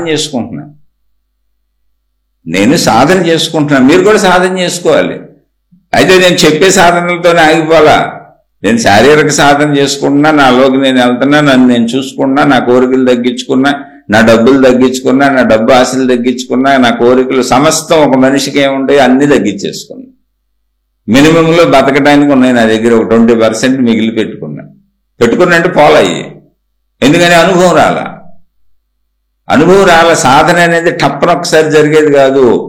ఒక చెట్టుకి చిన్న పువ్వు వస్తుంది, పువ్వు చిన్న పిందె అవుద్ది, పిందె ఎదుగుతూ కాయ అవుద్ది, కాయ ఎదుగుతూ పండు అవుద్ది. ఇదంతా జరగడానికి నెలలు పట్టుద్ది, ఏది చెట్టు దశలో. అలా ఒక మనిషికి 10 సంవత్సరాలు పట్టొచ్చు. అందుకని అక్కడ విషయ అవగాహన ఇదంతా వృధా కాదు. ఇప్పుడు ఈ ధ్యాన విధానాలు, యోగ పద్ధతులు ఏదుంటే ఆధ్యాత్మికతలో బోల్డ్ ఉన్నాయి. ఇవన్నీ వృధానా, అనేక మతాలు అనేకం చెప్పిన ఏది వృధా కాదు. అసలు ప్రారంభ స్థితిలో ఉన్నటువంటి సామాన్య మానవుడికి నాయన నిన్ను మించిన శక్తి ఒకటి ఉందని అసలు చెప్పటమే మొదలు కదా. అసలు ఫస్ట్ ఇప్పుడు ఏదో దేవుడనో ఏదో పేరుతో నిన్ను మించిన శక్తి ఒకటి ఉంది అనేటువంటిది చెప్పడంతో మొదలు పెట్టారు. అసలు కొంతమంది అలాగే దండం పెట్టి ఆ శక్తిని కోరుకొని ఇంటికి వెళ్ళిపోతుంటారు. ఎప్పుడు కోరుకుంటుంటారు వెళ్ళిపోతుంటారు, అవసరం ఉన్నప్పుడు వచ్చి కోరుకుంటుంటారు వెళ్ళిపోతుంటారు. ఎప్పుడుకో ఒకప్పుడుకో కొంతమందికి వెలుగుద్ది, ఆ శక్తి ఏంటో తెలుసుకుందాం అసలని. అప్పుడు శక్తి గురించి చెప్పడం మొదలు పెడతారు. ఇది ఎవరికి జరుగుద్ది? 1 కోటి మందిలో 2-3 శక్తి ఏంటో తెలుసుకుందాం అనుకుంటారు. అలా తెలుసుకుందాం అనుకున్నటువంటి 1000 మందో 10,000 మందిలో ఓ ముగ్గురు నలుగురు దాన్ని పొందగలుగుతారు. అంత కష్టసాధ్యమైన విషయం అది. ఎందుకని? శరీర భావన దాటి శక్తి భావనలోకి వెళ్ళటానికి మనిషి సాధన అసలు చేయడు. అది విషయం. ఎందుకు చేయలేమంటే ఇప్పుడు శరీరం కలగాదు, కళ లాంటిది. నిజమే, శరీరం ఇప్పుడు ఉంది, తినాలి, తాగాలి. ఎవరికి కళ? కలగాదంటే ఖచ్చితంగా కళ. ఎవరికి కళ? నేను అనంత ఆత్మశక్తిని అన్న ఎరుక పొందిన వాడికి కళ. ఎరుక పొందిన వాడికి. దీనికి మనకు మహాత్ములు ఎంత చక్కటి వివరణలు ఇచ్చారంటే, ఇప్పుడు మొత్తం ఈ సృష్టికి కర్త బ్రహ్మ అన్నారు. బ్రహ్మ అంటే ఏంటి? ఏం లేదు, అది ఒక శక్తిగా చెప్పారు. శక్తిగా ఉన్న ఒక పేరు పెట్టారు మనకు, ఒక ఐడెంటిఫికేషన్ కోసం. అంటే ఒక విధానంలో ఒక పేరు పెట్టారు, ఇంకో మతం వాళ్ళు ఇంకో పేర్లు పెట్టుకున్నారు. ఈ బ్రహ్మ అనే ఆయన సృష్టి చేస్తా ఉంటాడు అన్నారు. ఊరిని అర్థం చేసుకోండి, అక్కడ బ్రహ్మనే ఎవరిని చూడబాకండి, విషయం అర్థం చేసుకోండి. జ్ఞానులు మనకు అందించినటువంటి సత్యాలు కూడా ఉన్నాయి అక్కడ. పేరు పెట్టినప్పుడు ఆ బ్రహ్మని ఆయన సృష్టి చేస్తున్నప్పుడు మానవ జాతి కాలానికి, అంటే మనకు 100 ఏళ్ల ఆయుష్, మానవ జాతి కాలానికి బ్రహ్మగారి ఆయుష్ పెట్టారు. బ్రహ్మగారి ఆయుష్ కూడా 100 సంవత్సరాలే. మన ఆయుష్ 100 సంవత్సరాలే. 100 సంవత్సరాలకి బ్రహ్మగారు మారిపోతాడు, ఆయన వెళ్ళిపోతాడు. బ్రహ్మగారు కాలం చేసేస్తాడు మనలాగానే, ఇంకో బ్రహ్మ వస్తాడు. అయితే మన 100 సంవత్సరాలు బ్రహ్మగారు 100 సంవత్సరాలు ఒకటేనా అనే కాల భేదం చెప్పారు. అంటే అసలు కాలంలో గారడే ఉంది. కాలం అసలు ఉందో లేదో కూడా తెలియదు, అది పైకి వెళ్తే కానీ తెలియదు. ఇప్పుడు ఉంది, కాలం ఉంది. మళ్ళీ ఇదంతా కాలం లేదా, ఏం చేయాలి? ఇప్పుడు ఆఫీసులు మానేద్దామా, ఇవన్నీ వదిలేద్దామా అనుకోబాకండి. ఇప్పుడు ఇవన్నీ నిజమే. నేను అనంత ఆత్మశక్తిని అని తెలుసుకోవటానికి చెప్పబడిన బ్రహ్మ విద్య, ఆధ్యాత్మిక విద్య, ఆత్మ విద్య, ఆధ్యాత్మిక చదువు, ఆత్మజ్ఞాన చదువు. చదువులో భాగంగా పాఠ్యాంశాలే తప్ప ఇప్పుడు జీవితాన్ని మీరు ఏమీ మార్చుకోవటం కుదరదు. చాలాసార్లు చెప్పాను, మీ కుటుంబ జీవితం జాగ్రత్త, మీ వ్యక్తిగత జీవితం జాగ్రత్త, మీ మానసిక శారీరక ఆరోగ్యాలు జాగ్రత్త, మీ పిల్లలు జాగ్రత్త, మీ కుటుంబ సభ్యులు జాగ్రత్త, మీ ధన సంపాదన మార్గాలు ముందు చాలా జాగ్రత్తగా పెట్టుకోవాలి. మీరు తప్పులు అస్సలు చేయకూడదు. ఉన్న దాంట్లో జాగ్రత్తగా బతుకుతూ, సంతృప్తిగా బతుకుతూ, మిగిలిన టైంలో రోజుకి అరగంటో పావు గంటో ఈ విద్యకి, ఈ చదువుకి, బ్రహ్మ విద్యకి, ఆత్మ విద్యకి, ఆత్మజ్ఞాన చదువుకి, ఆధ్యాత్మిక చదువుకి దీన్ని కేటాయించుకుని కాస్త వింటూ ఓ పావు గంటో 10 నిమిషాలు 5 నిమిషాలు మీకు కుదిరినంత అంతర్గతంలోకి వెళ్ళి చూసుకుంటూ సాధన చేయండి. చాలా క్లియర్గా ప్రతి శీర్షికల్లో చెబుతారు. ఇప్పుడు బ్రహ్మగారి కాలం ఏంటి, మన కాలం ఏంటి ఒకసారి ఊరుకుని చెబుతాను. మహాత్ములు చెప్పింది బ్రహ్మగారికి 100 ఏళ్లే, మనకు 100 ఏళ్లే, అందులో డౌట్ లేదు. కానీ మన 100 ఏళ్ళు ఏంటి? మనకు తెలుసుగా మన 100 ఏళ్ళ కాలం మనం బతుకుతున్నాంగా, మనుషులు సంవత్సరం న్యూ ఇయర్ హ్యాపీ బర్త్డే చేసుకుంటున్నాంగా. బ్రహ్మగారి కాలం ఏంటంటే మనిషి కాలంలో, అంటే మనిషి జీవితంలో, మనిషి అనుకుంటున్న తన 100 సంవత్సరాల జీవితంలో 4,32,00,000 సంవత్సరములు మానవ జీవితం గడిస్తే అది బ్రహ్మగారికి 12 గంటలు, అంటే ఒక పగలో. మళ్ళీ 4,32,00,000 సంవత్సరములు గడిస్తే బ్రహ్మగారికి నైటు. అలా ఒక రోజు అవుద్ది ఆయనకి. ఇప్పుడు 4,32,00,000 సంవత్సరాలను మీరు మానవ లోకంలోకి, మన జీవితాలకు తీసుకొస్తే బ్రహ్మగారి కాలంలోకి ఒక సెకండ్ కాలం ఉందో లేదో తెలియదు. నేను వేయలే లెక్క అసలు. అంటే బ్రహ్మగారికి ఒక ఊరికిన ఉదాహరణకు చెబుతున్నాను, ఒక సెకండ్ కాలంలో మనిషి పుట్టడం, చావటం అన్నీ అయిపోతున్నాయి. అసలు ఈ లెక్కన మనం ఉన్నట్టు బ్రహ్మగారికి తెలుసా? ఏదో మిషన్లో చాక్లెట్లు, బిస్కెట్లు అయ్యో గడగడగడగడగడ తయారు చేసుకుంటా మిషన్ వెళ్ళిపోతున్నట్టు సృష్టి జరుగుతుందంటే. అందుకని ఆ శక్తి పేరు బ్రహ్మ అన్నారు. కాల గణనలో మనకు చెప్పారు, నాయన ఇది నీ ఊహ తప్ప అనంత విశ్వం ఇది. నీకు ఊరికనే ఆయువు ఉన్నట్టు అనిపిస్తున్నది. ఎందుకు అనిపిస్తున్నది? అది కూడా కాలం ఎందుకు అనిపిస్తున్నది అంటే నువ్వు ఉంటున్న భూమి అనే గ్రహం తిరుగుతున్నది.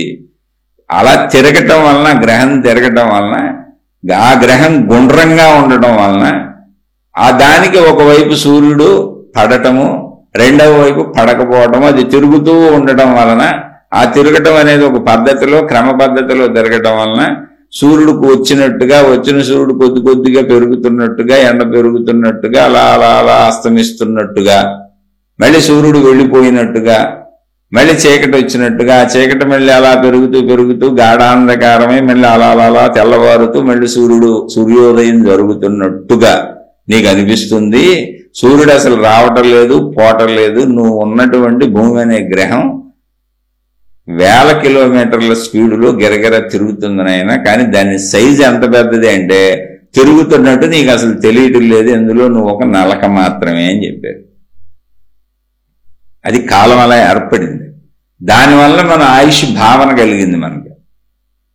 మనకు ఆయుష్ భావన లేకపోతే ఉండేది కాదు. కాలం మనకి అసలు మనకి ఎన్నేళ్ళో మనకు తెలిసేది కాదు రోజులు అవ్వకపోతే. అది తెలుసుకోవడానికి ఏం చేసాం, రోజులని లెక్కలు పెట్టుకున్నాం, ఆ రోజులు వారాలు పెట్టుకున్నాం, గంటలు పెట్టుకున్నాం, రోజులు చేసుకున్నాం. ఇన్ని గంటలు రోజు అన్నాం, ఆ రోజులు ఇన్ని రోజులు నెల అన్నాం, ఇన్ని నెలలు సంవత్సరం అన్నాం, సంవత్సరం తిరిగి రాగానే హ్యాపీ బర్త్డే అన్నాం, మళ్ళీ సేమ్ సంవత్సరాలు సేమ్ డేస్ అంతే. మనమే తయారు చేసుకున్నాం, కాల గణన మనమే పెట్టుకున్నాం. ఇవన్నీ మనకిప్పుడు ఇదంతా ఎందుకు చెప్పానంటే, అక్కడ బ్రహ్మగారి కాలం మనిషి కాలం చెప్పినప్పుడు ఇంకా బ్రహ్మకు పైన బ్రహ్మ బాబులు ఉన్నారు, బ్రహ్మగారికి పైన విష్ణువు ఉన్నారు. ఆయన మళ్ళీ ఆ విష్ణు లోకంలోకి వెళ్తే అసలు కాలం అక్కడ ఉందో లేదో కూడా తెలియదు. ఇదంతా మనకి ఎందుకు చెప్పారంటే, కాలము భావన మాత్రమే. అది కూడా నువ్వు దేహ భావనలో ఉన్నప్పుడే ఉంటది. విష్ణువు అంటే సర్వవ్యాపి అని. నువ్వు ఎప్పుడైతే సర్వవ్యాపక భావనకి వెళ్ళిపోయావో కాలము లేదు, నువ్వు లేవు, సృష్టి లేదు, మనుషులు లేరు, అప్పుడు ఇదంతా కళ అనిపిస్తుంది. అందుకే విష్ణు భగవానుడు పడుకొని నిద్రపోతూ ఉంటాడు. మీరు చూడండి, విష్ణువు పడుకొని నిద్రపోతూ ఉంటాడు. ఏంటి అది నిద్ర సింబాలిక్గా ఏం చెప్పండి. విష్ణు భగవానుడు అలా పడుకొని నిద్రపోవటం ఏంటి, కళ సింబల్ కాదు అది. సర్వవ్యాపక స్థితిలో సృష్టి అంతా కళభావన లేదు అసలు అక్కడ. ఇది అంటే ఉందనుకున్న వాడికి కళభావన, ఆయనకి లేదు. మళ్ళీ ఎప్పుడు కళభావన, నేను అనంతాత్మశక్తినన్న ఎరుక వచ్చినప్పుడు జీవన్ముక్త స్థితిలో నువ్వు బతికుంటే, ఆ ఎరుకొచ్చి నువ్వు బతికుంటే కళభావనలాగా ఉంటుంది. ఆ ఎరుకొచ్చి శరీరం వదిలేసి నువ్వు ఆ శక్తిలో కలిసిపోయావనుకో కళభావన కూడా లేదు. అది మనకు తెలియజెప్పాలంటే ఎలా చెప్పాలి? అందుకని విష్ణుమూర్తిని అరమోడ్పు కన్నులతో పడుకోబెట్టారు. బ్రహ్మ సృష్టి చేస్తాడు కాబట్టి కూర్చోబెట్టి ఆయన చేతిలో సృష్టికి అవసరమైన జ్ఞాన గ్రంథాలు పెట్టారు. అంటే ఇది మనం అర్థం చేసుకోవటానికి. అదొక సర్వవ్యాపక స్థితి భావన. మీరు అడిగిన ప్రశ్న కరెక్ట్, కానీ ఇవన్నీ వృధా కాదే. మనం మనుషులమే ఇప్పుడు. మనం అసలు వృధా, ఇవన్నీ వృధా అయితే నేను చెప్పడం వృధా, మీరు వినటం వృధా కదా, ఇది కూడా వృధానేగా. ఈ ఒక్క శీర్షికతో మనకు అర్థమైపోయింది అనుకోండి, అసలు శీర్షిక చెప్పి నేను వృధా, విన్న మీరు వృధా, విషయం అంతా వృధానేగా. ఆ తొందరపాటుతనమే పనికిరాదు. ఎంత విన్నా ఇప్పుడు మనం ఎక్కడ ఉన్నాం, మన స్థితి ఏంటి, మనం ఆ స్థితిని పొందామా? ఆ స్థితిని పొందే వరకు మరి పొందనప్పుడు కరెక్టేగా, పొందలేదు కరెక్టేగా, మరి పొందనప్పుడు ఇదే సత్యం. ఆ స్థితిని పొందితే కదా అది జరిగేది. కళలోంచి మెలకు వచ్చే వరకు కళ సత్యం. కళ్ళ ఏడుస్తున్నాడు ఎక్కెక్కి, పడుకున్న మంచం మీద కూడా ఎక్కెక్కుతున్నాడు, కానీ మెలకు రాలేదు. కళ్ళ మూమెంట్స్ ఇక్కడ శరీరానికి కూడా జరుగుతున్నాయి, కానీ మెలకు రాలేదు. కళ్ళ నిజం అనుకొని ఏడుస్తున్నాడు. పక్కన ఉన్న భార్య ఊపి ఊపి లేపింది, లేచాడు. అప్పుడు తెలిసింది కళని. కళని తెలిసినాక కళ అనుభవం ఉంది, మెలకు అనుభవం ఉంది. ఏంటి, మనిషి ఉన్నాడు కాబట్టి. అలాగే నేను అనంత ఆత్మశక్తి నేను తెలిసినాక ఆత్మశక్తి అనుభవం ఉంటుంది, ఇది జీవిత అనుభవం ఉంటుంది శరీరం ఉన్నంత వరకు. అసలు నేను అనంత ఆత్మశక్తి నేను తెలియనప్పుడు కళ నిజమేగా, అందులో అన్ని చేయాలిగా. అప్పుడు ఆకలి నిజమే, మనుషులు నిజమే, సృష్టి నిజమే. ఇప్పుడు ఆకలి తీర్చుకోవాలి లేకపోతే చచ్చిపోతాం. ఈ శరీరం నిజమే, దాని ఆకలి నిజమే, అది తపన నిజమే. ఇప్పుడు ఆకలికి తట్టుకోలేంగా, కళని అనుకుని ఉండలేంగా, నీళ్లు తాగకుండా గాలి పీల్చకుండా అన్నం తినకుండా ఉండలేంగా, ఇది సత్యమేగా. అందుకని జ్ఞానము అభాసు జ్ఞానంగా ఉండకూడదు. అంటే తొందరపడకూడదు, ఏం లేదు అందులో, చాలా సింపుల్ విషయం. తొందరపడకూడదు. అంటే ఇంతకు ముందు శీర్షికల్లో చెప్పాను, మళ్ళీ చెబుతున్నాను, అస్సలు తొందరపడకండి జ్ఞాన విషయంలో. ఈ కథ వినండి, చెబుతున్నాను. ఒక గురువు గారి దగ్గర అనేక మంది శిష్యులు ఈ ఆత్మ విద్యని, బ్రహ్మ విద్యని, ఆధ్యాత్మిక చదువుని, ఆత్మజ్ఞాన చదువుని నేర్చుకుంటున్నారు. అంటే బ్రహ్మ విద్య, ఆత్మ విద్య అనేది పాత పేర్లండి. మళ్ళీ మీరు అదేదో అనుకుంటారని నేను ఆధ్యాత్మిక చదువు, ఆత్మజ్ఞాన చదువు అని చెప్పాను క్లారిటీగా, అంతే, అంతకు మించి ఏం లేదు, అన్నీ ఒకటే. అది పుస్తక భాష, పాత పదాలు ఇవి. నేను ఇప్పుడు లేటెస్ట్గా వాడుక భాషలో చెబుతున్నా. ఎందుకంటే చదువు లేని వినటం అర్థమైన ప్రతి వాళ్ళకి అర్థం అవ్వాలి అని వాడుక భాషలోకి చాలా తేటతెల్లంగా చెప్పాలి దీన్ని అనేది నా ఉద్దేశం. అర్థం అవ్వాలి అందరికని. ఒక గురువు గారి దగ్గర ఎన్నో సంవత్సరాల నుంచి ఈ విద్య నేర్చుకుంటున్నారు, చదువుకుంటున్నారు, ఆత్మజ్ఞాన చదువు. అది గురువు గారి దగ్గరికి 20 సంవత్సరాల నుంచి, 30 సంవత్సరాల నుంచి, 10 సంవత్సరాల నుంచి, 5 సంవత్సరాల నుంచి ఇలా బోల్డ్ మంది ఉన్నారు అక్కడ. ఆయన రోజు చెప్తారు, అక్కడే ఉంటారు, ఏదో పనులు చేసుకుంటూ ఉంటారు, మళ్ళీ వస్తారు, కొంతమంది ఊళ్ళోంచి వస్తారు, వింటా ఉంటారు, వెళ్తా ఉంటారు, మొత్తానికి అర్థమవుతా ఏదో సాధనలు చేసుకుంటూ ఉంటారు. సరే, ఒక అతను ఏమో ఇంతమంది వెళ్తున్నారు, ఇంతమంది తెలుసుకుంటున్నారు, మనం కూడా తెలుసుకుందాం, అదేంటో అసలు ఆధ్యాత్మిక విద్య, ఆత్మజ్ఞాన చదువు అని చెప్పి ఒక అతను బయలుదేరి వెళ్ళాడు. వెళ్తే నేను పలానా టైం క్లాస్ స్టార్ట్ అవుద్ది అన్నారు. క్లాస్ స్టార్ట్ అయింది, ఆత్మజ్ఞాన చదువు గురువు గారు చెప్తున్నారు, అందరూ వింటున్నారు. ఇది ఎప్పటి నుంచి జరుగుతుంది? అక్కడ 30 సంవత్సరాల పైనుంచి జరుగుతుంది. అక్కడ ఉన్న వాళ్ళు 30 సంవత్సరాల వాళ్ళు ఉన్నారు, మధ్య మధ్యలో జాయిన్ అయిన వాళ్ళు ఉన్నారు. ఇతని వాళ్ళే ఫ్రెష్గా వచ్చాడు. మొత్తంగా గురువు గారు చెప్పిన సారాంశం ఏంటంటే, ఆత్మ అనేది అనంతము, సర్వవ్యాపకము, అఖండము, అనిర్వచనీయము, అద్వితీయము, మనం అందరం ఆత్మస్వరూపులమే, శరీర భావనలో ఉన్నాం. అలా సారాంశంగా మొత్తంగా క్లుప్తంగా అర్థం చేసుకున్నాడు. అలా రోజు అనేక ఉదాహరణలు చెబుతూ ఉంటారు ఆయన. తర్వాత సాధనలు చేస్తూ ఉంటారు, అన్నీ జరుగుతుంటాయి. మళ్ళీ జీవితం ఉందిగా, ఎవరికాళ్ళు జీవించుకోవాలిగా, మళ్ళీ తినాలి, తాగాలి, ఇవన్నీ ఉంటాయిగా, అన్నీ జరుగుతున్నాయి, అందరూ సాధనలు చేస్తున్నారు. సరే, ఇతను ఎన్నాడు, ఏముంది సింపుల్ అని, నేను ఎన్నాళ్ళు మనిషిని అనుకుంటున్నాను, శరీరం అనుకుంటున్నాను, కాదు, మొత్తం ఆత్మమయం, సర్వం ఆత్మమయం జగత్తు. అన్నీ అదే, చెట్టు అదే, పుట్టదే, జంతువులు అయ్యే, మనుషులు అయ్యే, గ్రహాలు అయ్యే, గోళాలు అయ్యే. ఏం చాలా సింపుల్ విషయం. ఇంత సింపుల్ విషయాన్ని అక్కడ ఉన్న వాళ్ళందరినీ పలకరించాడు.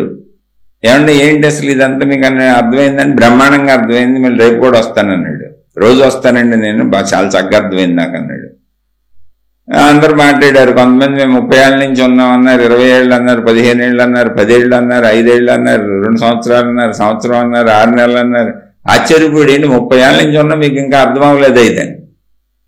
ఏంటి వీళ్ళందరూ పిచ్చోళ్ళ మంచోళ్ళ, అసలు అర్థం అవ్వలేదు, నాకు ఒక్క ఉపన్యాసానికి అర్థమైపోయింది అనుకున్నాడు. అలా అనిపిస్తుంది, ఖచ్చితంగా అనిపిస్తుంది. అందుకే ఈ కథలు కూడా తయారు చేశారు. ఈ కథ నేను తయారు చేసింది కాదు, ఇది కూడా మహాత్ములు తయారు చేసింది. అనిపించటం వేరు, వినటం వేరు, సాధించటం వేరు, అనుభవం పొందటం వేరు. ఎప్పుడు తెలుసుకోవాలి విషయం. ఇదేమైంది, ఇప్పుడు అయిపోయింది, అతను ఇంటికి బయలుదేరి వెళ్తున్నాడు. అది పూర్వం రోజుల కాలం. మళ్ళీ రేపు ఆ టైంకి వద్దాంలేని బయలుదేరి ఇంటికి వెళ్ళిపోతున్నాడు. అందరు నవ్వుకుంటున్నాడు, వీళ్ళందరికీ అర్థమైంది అవ్వలేదు, మొత్తం ఆత్మమయం జగత్ అని. అతను వెళ్తున్నప్పుడు ఆయనకి చిన్నప్పుడు పాఠాలు చెప్పిన మాస్టర్ కనపడ్డారు. ఇంతకుముందు గౌరవంగా మాట్లాడేవాడు. మాస్టర్ కనపడంగా నమస్కారం మాస్టర్ అనేవాడు. ఆయన కూడా ఎరా బాగున్నావా అని పలకరించేవాడు. అలాగే మాస్టర్ వెళ్తే ఎరా బాగున్నావా అని పలకరించారు. బాగున్నాను రా అన్నాడు మాస్టర్ని. మాస్టర్ మైండ్ చెడిపోయింది, ఏంటి ఇడిగేం పోయే కాలం వచ్చింది, బాగున్నాను రా అంటాడు, ఏంటి నన్ను మాస్టర్ని పట్టుకున్నాను. అంటే ఈయన ఉద్దేశం ఏంటంటే, అంత ఆత్మీయమైనప్పుడు ఇంకా సమానత్వం తప్ప భేదభావాలు ఎక్కడ ఉన్నాయి, అందరూ సమయం రా అన్నాడు, నేను రా అన్నాను. అలా కనపడిన వాళ్ళ ఎగ్గా దగ్గర పలకరింపులు ఇలాగే ఉన్నాయి. అందరూ సమానమే, అదిరా అంటే రా అంటున్నాడు, ఏంటంటే ఏంటంటున్నాడు, అందరిని అలాగే, అందరూ ఏంటర్ పోగుడు ఎలా ఉన్నాడు అనుకుంటున్నారు. పెద్ద చిన్న గౌరవాలు ఏం లేవు, అన్ని పోయినాయి. అంటే సమానత్వ భావన వచ్చింది, ఇంకా గౌరవాలు ఎందుకు, అంత ఆత్మమయం. ఏమనంటే లోపల అనుకున్నాడు, ఆ పదం బాగా గుర్తుపెట్టుకున్నాడు, సర్వం ఆత్మమయం జగత్. సారాంశం అది, మొత్తం జగత్ అంతా ఆత్మే, నేను కూడా ఆత్మస్వరూపుడు అని దేహ భావన ఫీల్ అవుతున్నాం. కాబట్టి భేదభావాల్లో, పెద్ద చిన్న గౌరవాల్లో ఏమి లేవు, అసలు ఉన్నదంతా ఆత్మే అంతే. ఈ ఎదురుపడిన వాళ్ళు ఎవడో సన్నాసి పెచ్చక్కినట్టు ఉంది అనుకున్నారు పాత వాళ్ళు, తెలిసిన వాళ్ళు. అలా రోడ్డు మీద వెళ్తున్నాడు. ఈ లోపల రోడ్డు మీద అరుపులు అనిపడినాయి. ఏంటని వెనక్కి తిరిగి చూశాడు.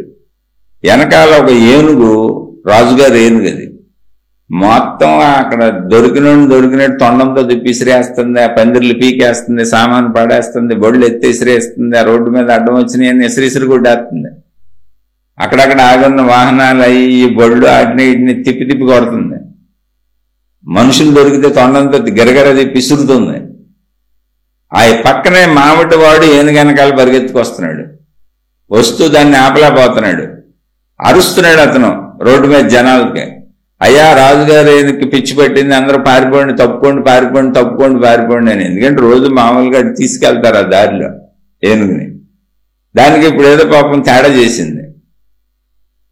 అంటే జనం కూడా ఇంకా ఆహాకారాలు చేస్తూ గోల గోల అయిపోయింది. పారిపోయేవాళ్ళు పారిపోతున్నారు, దొరికిన వాళ్ళు దొరుకుతున్నారు. వెనక్కి మనుషులు దొరకపోయినా మొత్తం చంద్రం అందరూ చేసేస్తుంది రోడ్లంతా. దొరికినట్టు తిసిరిగొట్టేస్తుంది, బళ్ళన గిళ్ళని లేపి అవతలు పారేస్తుంది, ఎడ్ల బొళ్ళు అయ్యి ఇవన్నీ.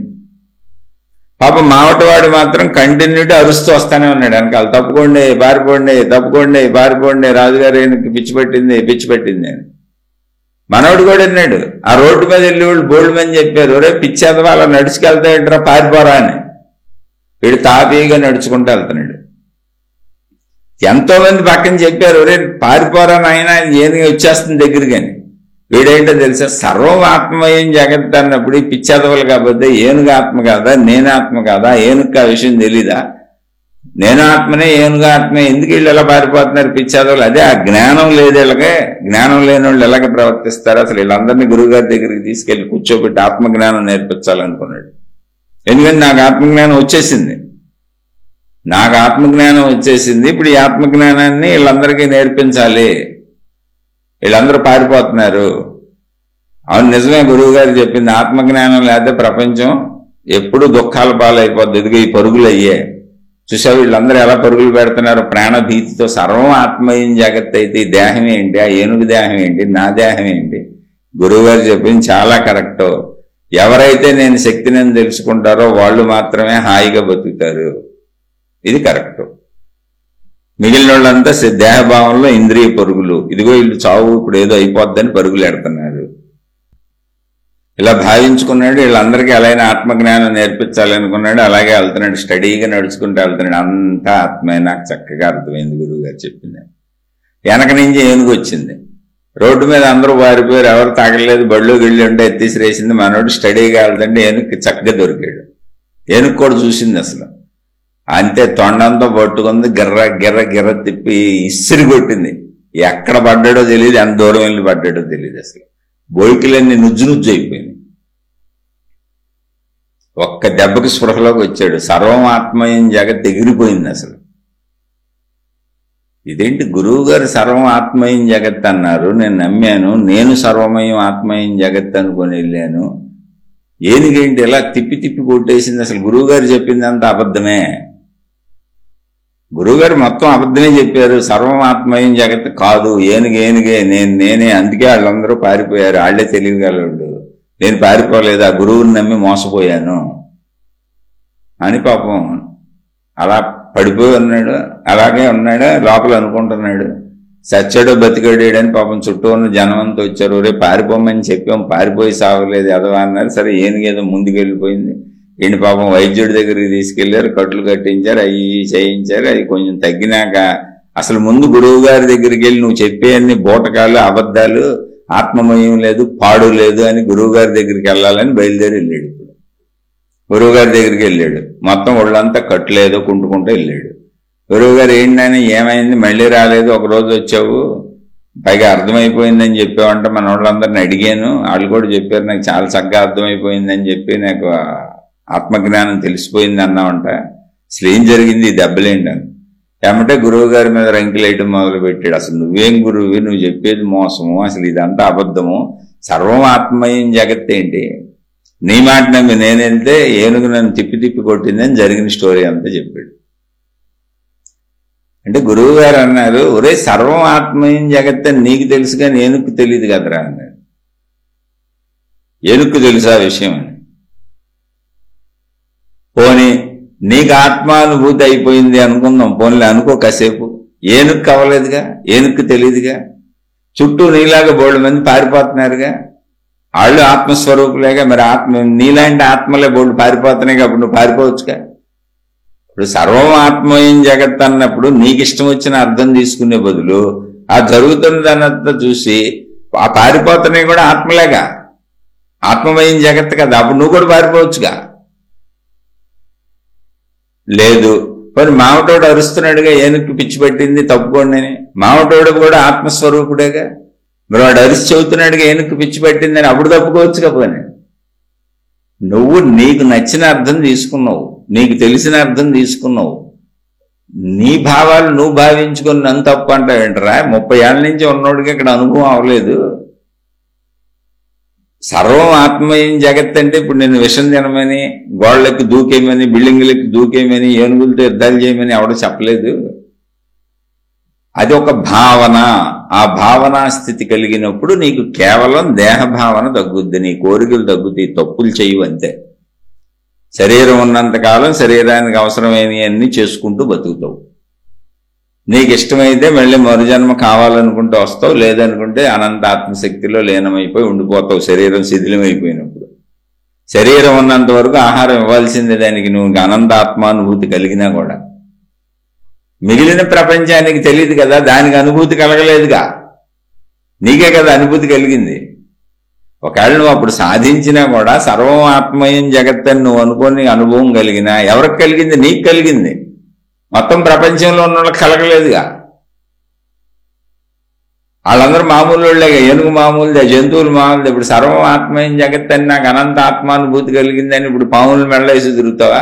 కరిస్తే చచ్చూరుకుంటావు. అప్పుడైనా విషమే, నువ్వు శరీరమే, సస్తావు. కాబట్టి ఆత్మానుభూతి అనేది నీకు ఉంటుంది అంతే. ఎప్పుడూ శరీరం దేహం దేహస్థితిలోనే ఉంటుంది. నీకు లోపల కలిగే భావం మాత్రమే. నీకు కలిగింది కదా అని యావత్ ప్రపంచానికి కలగదు. నువ్వు కలిగించుకుంటే నీకు కోరికలు తగ్గుతాయి, దేహభ్రాంతి తగ్గుద్ది, సుఖ దుఃఖాలు తగ్గుతాయి, హ్యాపీగా బతుకుతావు. అది సత్యం. ఇప్పుడు ఇదంతా ఒకవేళ కళ అంటే ఎవరికే అంటే అనుభవం అయిన వాళ్ళకి, మిగిలిన వాళ్ళందరికీ ఇదంతా వృధైనా సాధనలు వృధైనా అన్నది ఇప్పుడు మనం కూడా ఇలాగే అనుకుంటున్నాం. వాళ్ళకి అవ్వలేదుగా అనుభవం, అసలు వాళ్ళందరికీ సాధనలు కావాలిగా. ఎవరికి వృధా? అది మనకు అవ్వలేదు, చెప్తుంది నాకైతే అవలా. నాకు అసలు ఈ జన్మకు అవుద్దో లేదో కూడా నమ్మకం లేదు. అందుకని అర్థం చేసుకునే విధానం వినటం కాదు. వినటమేముందే, ఓ 100 సంవత్సరాలు, 200 సంవత్సరాలు, 500 సంవత్సరాల చరిత్రని గంటలో స్పీచ్లు చెప్పేయచ్చు. మన దేశ చరిత్ర వెనక్కి వెళ్ళి ఎన్ని దండయాత్రలు జరిగినాయి, ఏం జరిగినాయి, అంతా గంటలో చెప్పేయచ్చు 500 సంవత్సరాల చరిత్రని. కానీ 500 సంవత్సరాలు గడవాలంటే అంత టైం పడుతుంది.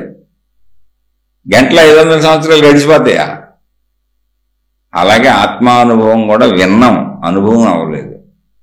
అనుభవం అయితే అసలు ప్రశ్న పుట్టదు, సమాధానం ఉండదు, వాళ్ళున్నారు వీళ్ళున్నారు అని అనిపించదు, ఇది వృధానా అని కూడా అనిపించదు, అసలు ఏ భావం ఉండదు. అసలు ఇవన్నీ వృధానేనా అని మనకు అనిపిస్తుందంటే ఎవరికి వృధా? వాళ్ళు ఎవరికి పోని మీకు అర్థమైపోయింది అనుకుందాం, నాకు అర్థమైపోయింది అనుకుందాం, కాసేపు మనం కూడా అనుకుందాం. ఆ సాధనలు ఎవరికి వృధా? ఇప్పుడు వాళ్ళకి అర్థం అవ్వలేదు, వాళ్ళకి తెలియదు ఇదంతా కళని. ప్రపంచంలో ఉన్న ఇతరులు ఎవరికి తెలియదు ఇదంతా కళని. మనకు కూడా ఉదాహరణకు చెప్పాను.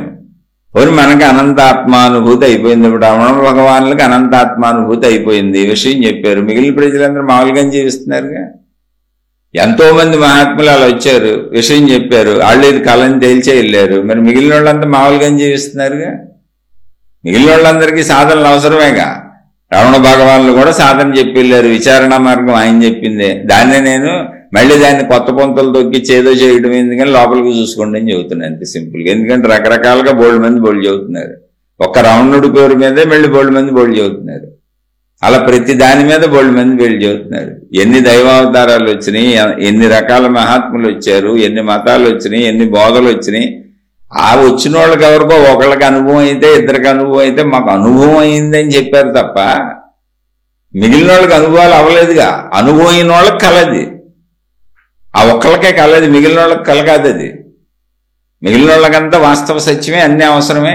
మళ్ళీ మిగిలిన వాళ్ళతో మనం కలిసి ఉన్నప్పుడు మనదే కళ అనుకొని వాళ్ళతో కళ్ళలా వ్యవహరించకూడదు, నిజంగానే ఉండాలి.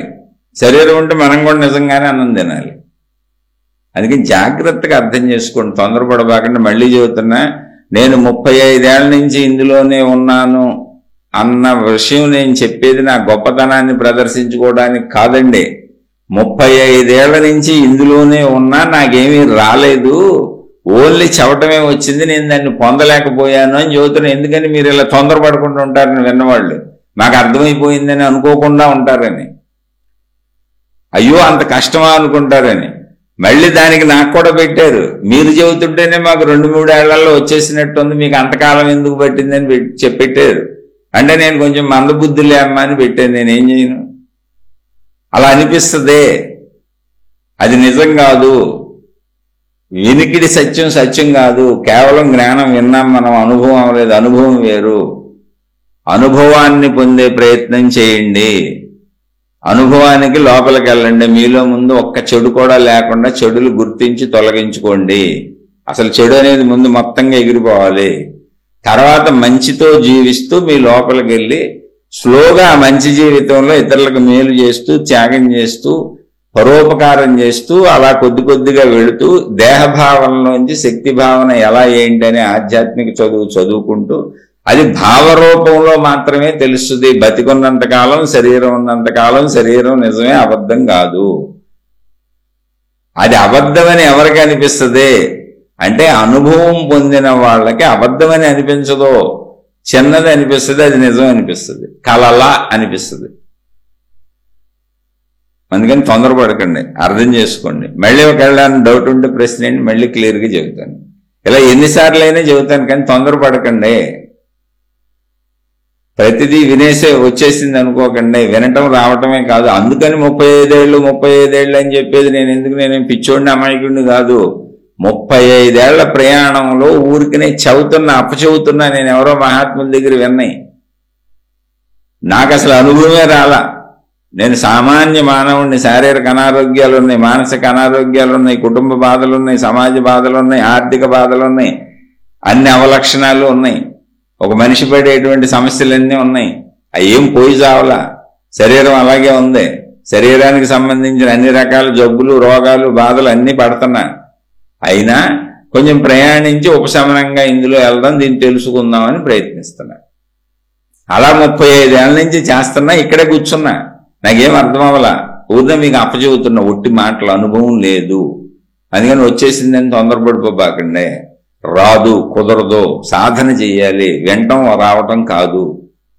ఆ సాధన కూడా ముందు కుటుంబ జీవితం, ధర్మ జీవితం, బాధ్యతలో, అందులో మొత్తం చెడు పోగొట్టుకోవటం, మొత్తం మంచిలోకి వచ్చేయటం, మంచిలోంచి త్యాగంలోకి వచ్చేయటం, త్యాగంలోంచి అవసరాలు, కోరికలు వాటంతట అవి తగ్గిపోవటం, ఇవన్నీ ప్రాసెస్లు జరుగుతాయి.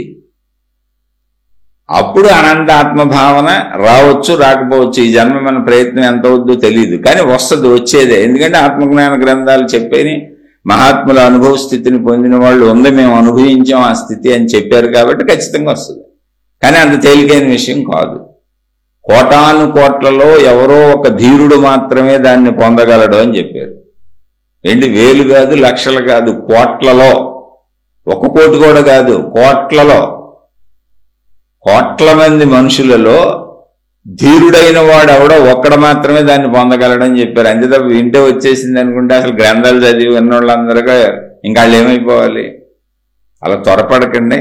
అంటే మీ గురించి, మీ మేలు కోసమే చెబుతున్నాయి. ఇవన్నీ వృధానా అని మళ్ళీ మన పక్కన ఉన్న వాళ్ళని ఎవరిని ఇన్ఫ్లుయెన్స్ చేసేసి ఇవన్నీ వృధా, వేస్ట్, ఇదంతా కళ అని మళ్ళీ ఆళ్ళని చెడగొట్టామనుకో. ఎవరికైనా మనం ఎలా చెప్పాలంటే చక్కగా వాళ్ళు అడుగడుగు వేసుకుంటూ వాళ్ళ జీవితంలో అభివృద్ధి చెందేలా చెప్పాలి. అందుకని చెబుతున్నా.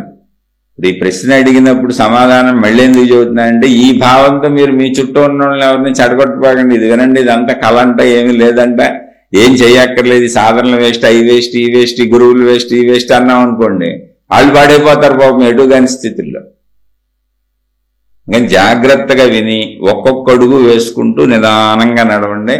ఆధ్యాత్మికత ఎప్పుడూ కూడా మనని మనం గమనించుకోవటమే తప్ప అసలు రెండో వ్యక్తితో పని లేని విషయం. వ్యక్తిగతం. మీ లోపలికి మీరు వెళ్ళండి అంతే, మిమ్మల్ని మీరు చూసుకోండి అంతే. ఒకవేళ అనుభవం అయితే మీకు ఒక్కళ్ళకే అవుతుంది, మిగిలిన ప్రపంచానికి అవ్వదు. రమణ మహర్షికి అయిన అనుభవం ప్రపంచం మొత్తానికి అవ్వలా. ఆయన ఉన్నప్పుడే కోటాను కోట్ల మంది ఉన్నారు, ఆయన దగ్గరికి వెళ్ళారు, ఆయన దర్శనం చేసుకున్నారు, ఎవరికి అవ్వలా. కాకపోతే అందరూ సాధనలు చేసుకుంటున్నారు, ఎవరి విధానంలో వాళ్ళు. అటువంటి మహాత్ములు చెప్పిన సాధనలు అలా చేసుకుంటూ ఉంటారు అంతే. ఆయనకి దేహభావన పోయింది. ఆయన లాంటి వాళ్ళకి ఈ జగత్తు స్వప్నతుల్యం. స్వప్నతుల్యం అంటే స్వప్నంతో సమానం. మనకు కాదు, ఒకవేళ మనకైనా మిగిలిన వాళ్ళకి కాదు. ఒకవేళ మీరు కొంత సంవత్సరాలకు మీరు సాధించుకోవచ్చు, నేను సాధించుకోవచ్చు, మళ్ళీ ప్రపంచం మామూలుగానే ఉంటుంది. నేను పొందాను కదా అని అందరికీ అనుభవం అయిపోయింది అనేది ఉండదు ఇక్కడ. అది అలా సాగుతూనే ఉంటుంది. అందరికీ సాధనలు అవసరమే. అంటే ఎందుకు చెబుతున్నానంటే మొత్తం ప్రపంచానికి ఎప్పుడూ సాధనలు అవసరమే. ఎవరి మతాన్ని వాళ్ళు, ఎవరి విధానాల వాళ్ళు, ఎవరి దేవుళ్ళ వాళ్ళు, ఎవరి పద్ధతుల వాళ్ళు అందరూ అన్ని పాటించుకుంటూ వెళ్లాల్సిందే. కాకపోతే కరెక్ట్గా ఉన్నాయా లేవా, మీరు కరెక్ట్ మార్గంలో వెళ్తున్నారా లేదా, మీలో చెడు పోతుందా లేదా, మీ జ్ఞానం అర్థమవుతుందా లేదా మీరు చూసుకోవాలి. తప్పు మార్గాల్లో వెళ్తే మీ జీవితకాలం వృధా అవుద్ది, అంతకంటే ఏం లేదు. ఆలోచించి చూడండి. మళ్ళీ మీకు ఏ సందేహాలు వచ్చినా చెప్తాను. ఇలా చక్కగా మాట్లాడుకుంటూ నిదానంగా వెళ్దాం, తొందరపడబాకండి, వచ్చేసిందని ఏమో భ్రమపడబాకండి. అది అంత ఈజియెస్ట్ విషయం కాదు. మనం ఊరికనే వింటున్నాం అంతే. దాన్ని ఆచరణలో సాధనలోకి తెచ్చుకోవాలి. ఇది టైం పట్టే విషయం. నిదానంగా వెళ్ళండి, చక్కగా అర్థం చేసుకుంటూ వెళ్ళండి. ముందు మంచిగా బతకండి, ఫస్ట్ మంచిగా బతకండి చాలు. వింటూ మంచిగా బతకండి, మంచిగా మీ మనసును మలుచుకోండి, చెడు లేని వాళ్ళుగా తయారవ్వండి. ఆటోమేటిక్గా దారి అదే వెళ్తుంది. శుభమస్తు. మీకు మీ కుటుంబ సభ్యులకు మేలు చేకూరుగాక. మరొక కొత్త శీర్షికతో కలుసుకుందాం. ఇవి నా సొంత విశ్లేషణలు, నా సొంత అభిప్రాయాలు. ఇందులో ఎక్కడైనా తప్పు ఉన్నట్టు అనిపిస్తే, నేను తప్పుగా చెప్పినట్టు అనిపిస్తే దయచేసి నన్ను క్షమించండి. ఇక్కడికి విషయాన్ని వదిలేయండి. వాదోపవాదాలతో జీవితాలు ముందుకు సాగవు, వృధా, కాలం వృధా. తప్పు చెప్పాడు అనుకుంటే నేను క్షమించేయటమే. ఏదైనా మంచి ఉంది, అర్థమైంది అని మీకు అనిపిస్తే, కొంచెం బాగానే ఉంది అనిపిస్తే మీ స్వీయ జీవితంలో మీరు ఆచరించుకోండి అంతే. శుభమస్తు. మరొక కొత్త శీర్షికతో కలుసుకుందాం.